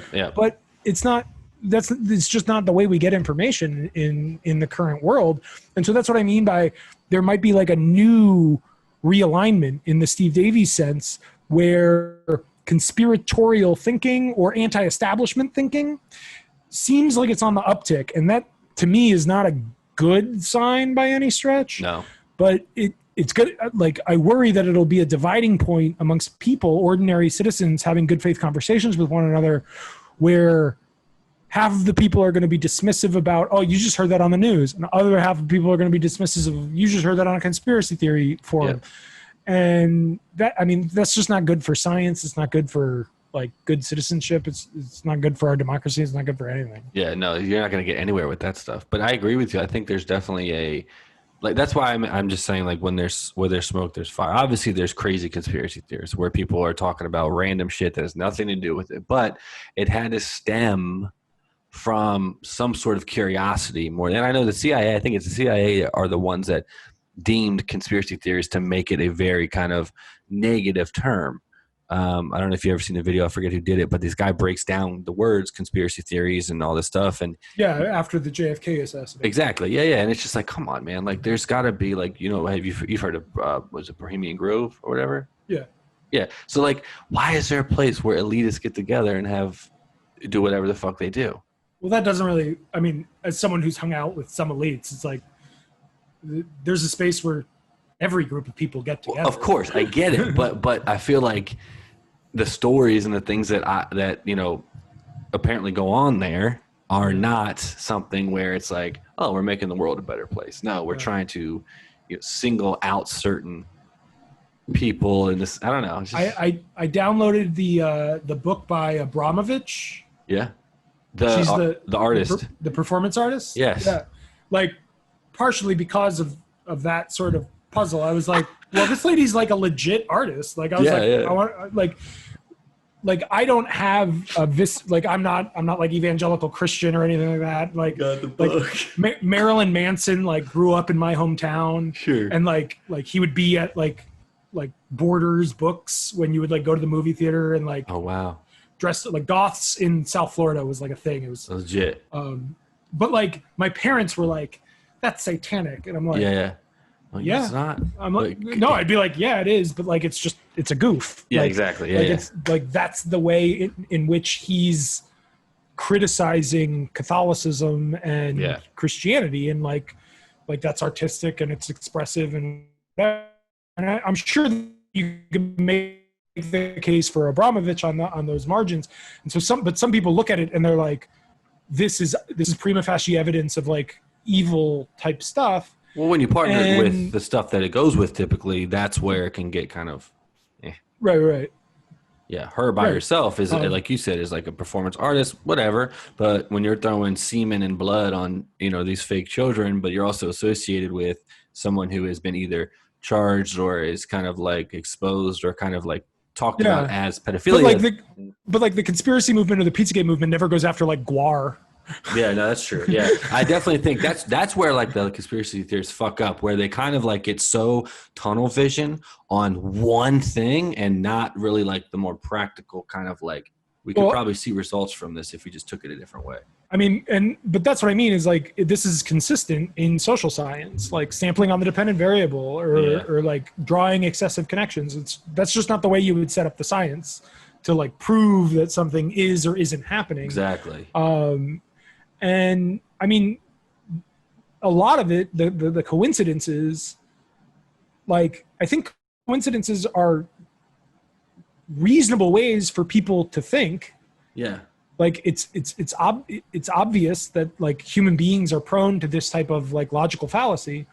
All the much more reason that like those sort of things should be confronted with real debunking. Yes. And not smear tactics or censorship. So it's like, it's weird. It is weird. Conspiracy theories are weird. But like they're engaged. I think the weird thing that I think is funny about the Wayfair stuff is the interactive component. With what? That the same thing with the new Maxwell depositions released. Like anyone can go on the website and search and recreate the phenomenon. Not anymore. They took the stuff down on Wayfair, but it obviously went viral because people were like, bring it up, do searches, and you have your own little like, I'm contributing now. I verified this, and it makes it this sort of like collaborative endeavor. Yeah. When I heard about like, this like copy paste stuff, you like bring up the website, you like put it into the text, you're like, holy shit. Like, yeah. So I think there's something about the virality.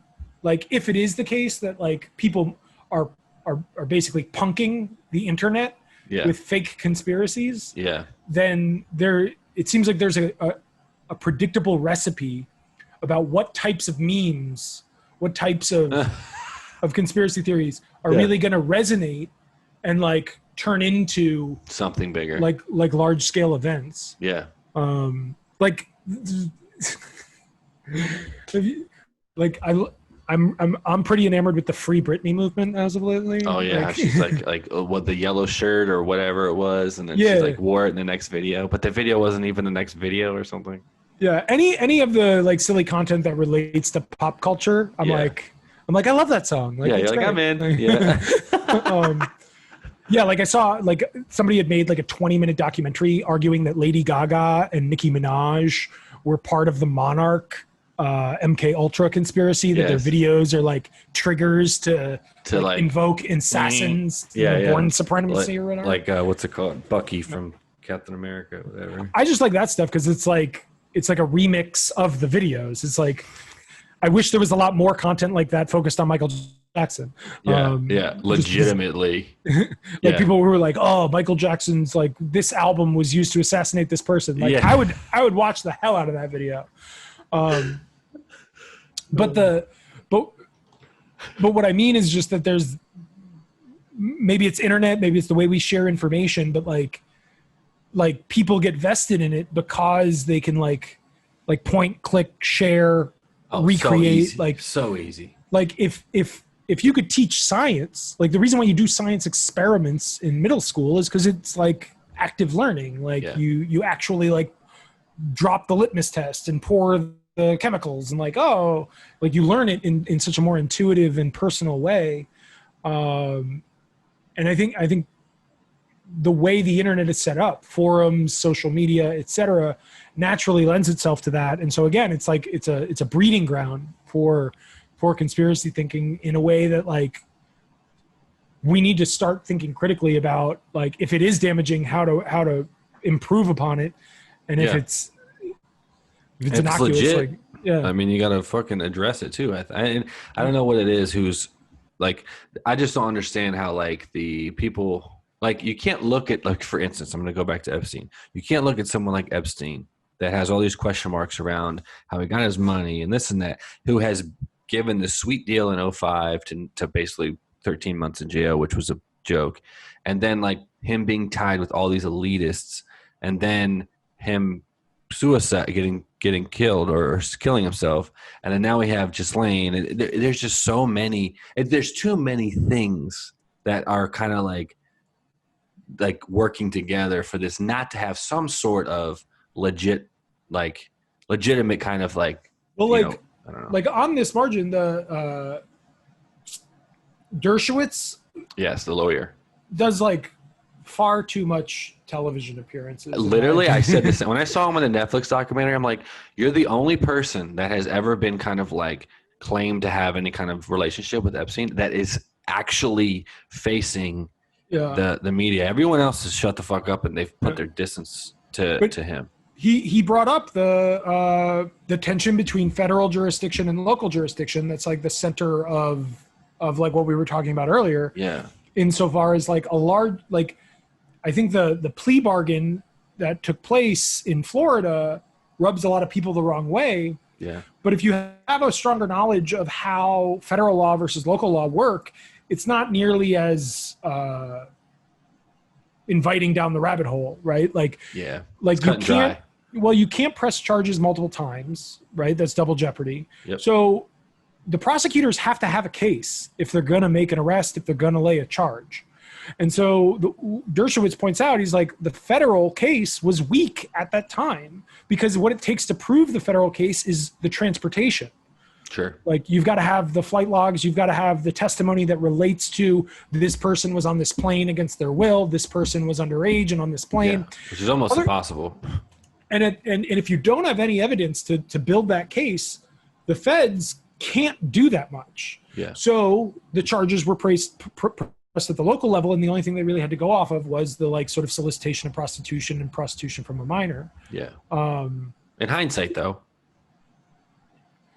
who knows? I think the hilarious thing now in the Netflix documentary, relative to like anyone who spends a little bit of time on the internet, like diving down these rabbit holes, and then you watch the Netflix, you're like, this is mild. Like, which is a weird thing to say. Like, I had this conversation with my fiance and she was like, what are you saying? And I'm like, oh no, I'm not saying that like what he did in the show is okay. Yes. I'm saying that what it is that people really think, what lots of people believe he did is way worse. Like, this is like the like most PG rated exactly of like how heinous stuff that other really people happened. are hypothesizing. Yes. So it's like, that's a weird point of tension. It's just very strange. That's a thought that I had too when I watched, because I watched that documentary and then I watched a Hulu documentary before that. It was literally the same documentary, but I felt the same way. I'm like, I feel like I know way more than what this documentary is even, accounting that what happened. And I know they can only go off of probably what obviously is factual and has been documented and stuff. Well, and I worry. Like, I think documentary also is just like a breeding ground for conspiracy theory. Fuck yeah. It's just not like, especially the true crime stuff that's happening now. It's huge. It's super popular. Yeah.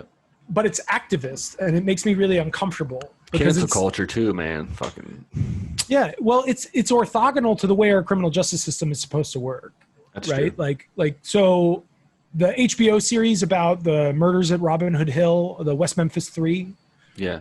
Johnny Depp and Eddie Vedder were really like big funders to get them like a better legal case. It's like the sort of quintessential satanic panic story. 3 teenagers got like virtually like death penalty sentences for torturing kids. And it's like HBO made a series of documentaries, and each documentary, each rendition, they did like volume 1, volume 2, volume 3, pins it on a different father. And like if you watch the first one, you're like, that guy totally did it. And then you watch the second one, and it's like not him, it's this that other guy. Did, yeah, of course. Classic document, like one-sided. Yeah. They tell you what they want to tell you. They make you think what they want you to think. And the idea that docuseries was actually like really, really big in shaping the course of the criminal legislation. It's like, that's not good. Like, no, you're right. Like, Fahrenheit 9/11. Yeah, like anything Michael Moore does is so polarized, and it's easily debunked. Actually, yeah. So when you watch the true crime documentary stuff, I'm like, okay, so it's obvious that these people are like in collaboration with the defense or in collaboration with the prosecutors. Of course. And you can, I mean, like funny enough, like Tiger King, love it. Was like, I was shocked that they didn't hammer the animal cruelty point at all. Because like at all, like no one that I talked to really like left that series repulsed. No. By tiger keeping. No, and they were like entertained by Joe. Yeah, and they like you could redo that documentary, and people would be like, "I'm never going to a zoo again." Yep. And like, that's what I got from it too. I was very blown away because at the end and throughout, they're like, we really want to hone in on like the mistreatment or whatever. And I'm like, are you kidding me? Like you have gold of the mistreatment of this kind of stuff and why people should not have their own little zoos. And you don't even talk about it. They didn't talk about it once. I was very disappointed in that part of it, but it was very entertaining. It's very weird. It's weird, but we should do this again, man. I really want, I think we should have a conspiracy theory and you can debunk my lizard people stuff if you want. So you're on the lizard people train? No. I'm not. I don't say, hey, that's not possible. Unless if it's like, even if it's absolutely ridiculous, I'm like, who the fuck thought about this? Like some of the stuff is kind of outlandish and crazy, but it had to come. I like to know where it came from. And okay, if that guy, I don't know. I just like, whenever I see stuff, the thing I take away is the thing that I don't know the answer to. Yes. And I'm like, for better or worse, whatever this, like conspiracy theories are typically explanations. Yeah. Right? Yeah. And I'm like, I don't buy any of the explanation that's being presented here, but they're presenting, right, sometimes disparate facts, etc. But usually any individual piece can be sort of like debunked or whatnot. But every now and then there's just like some feature is something like, no one's really addressed this. I don't know what the answer is, but like it's conspicuous. And I think, so like an example would be like in 9/11 stuff, like Building 7's like a big holdup for a lot of people. Bro. And like, I don't understand why the commission report, et cetera, doesn't address it. Well, like if you Google it, that like this is a big hang up for people. You would do the world a great service if you attenuated that question. Yeah, if you explained it. And I'm not a physicist. I'm not an architect. I know next to nothing. But like when you walk away from all that material, you're like, I would love someone who is one of those things to break this down for me because I don't know the answer to it. Yeah, because when you see a building fall like you do stadiums and all these other buildings that are getting demolished that hasn't even been hit by a plane. And you don't even, and that's what I mean, like the Ancient Aliens debunking documentary, you learn a ton about archaeology. And anyone who looks at like I don't know, bunk about the pyramids and same. I think it's aliens stuff. So like I understand why that's appealing because when you look at it and someone says, "Oh, wouldn't this make sense?" You go, "Oh yeah, sure."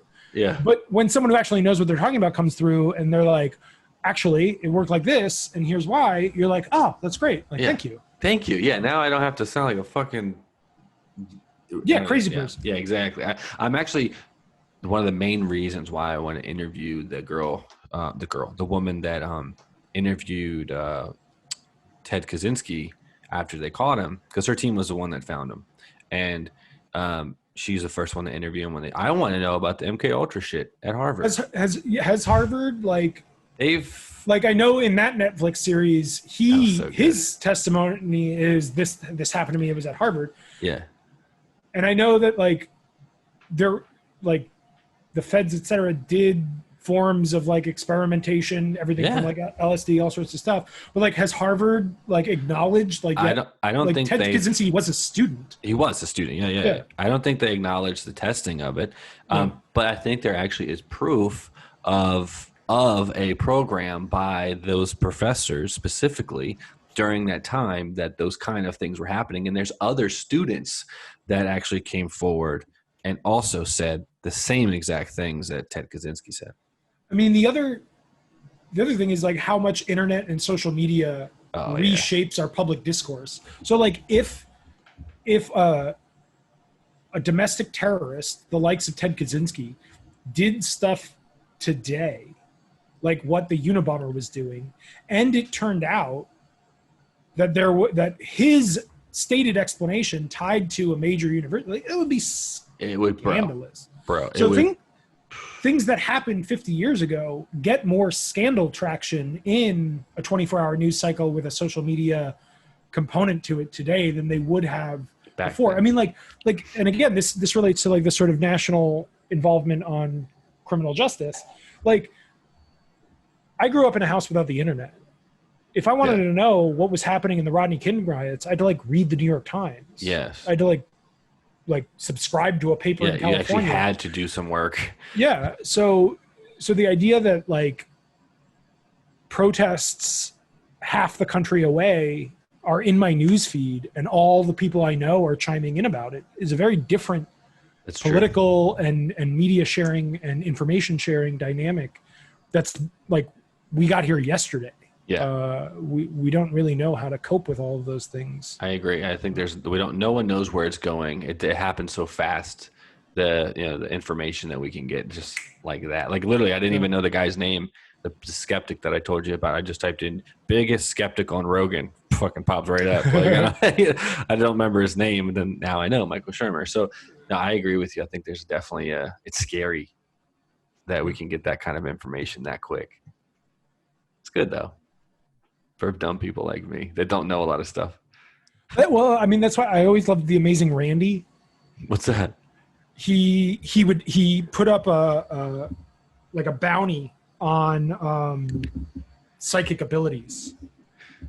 He was like, I'll give anybody $10,000 if you can prove that you have psychic abilities under reasonable controls. That's amazing. And he himself was a scientist, and he used to go on the Johnny Carson show and all these people who were I can move things with my mind. And he'd be like, okay, here's some packaging peanuts around it. Can you do it now? And they're like, no. Yeah. It was it doesn't. You don't get the $10,000. Yeah. Yeah. That's cool shit. What's it? Amazing Randy? Yeah. Right. He's big name in the skeptic community, Rational Wiki, that sort of stuff. Amazing Randy. I'm gonna check him out. Cool, bro. All right, man. Yeah, I realized we talked for a butt long. Yeah, we talked for almost 3 hours. Yeah, man, you can cut and trim, do whatever you want. Oh, I know. I'm gonna let this thing ride, bro. I'm gonna just cut the beginning, and then I'm gonna do a little ending here. But what I'll do is I'll just do a little ending, and then I'll just cut your feed. Yeah, sure. That's cool. But I really appreciate you coming on, and I would love to have you on again, and we could talk about whatever the fuck you want next time. We don't have to talk about criminal justice or anything. We could talk about, like I said, lizard people, Epstein, and we'll know more by then probably, because the case will kind of, come about, and we'll have some good content. But, anyways, so that's it, man. Thanks for coming. That's another episode for the E4 Explicit podcast. A long one, but a good one, and it's perfect for the climate that we're in. So I really appreciate you for coming on, Daniel. Anytime, man. Anytime. All right, bud. Have a good day, bud. You too. Take care. All right. Bye.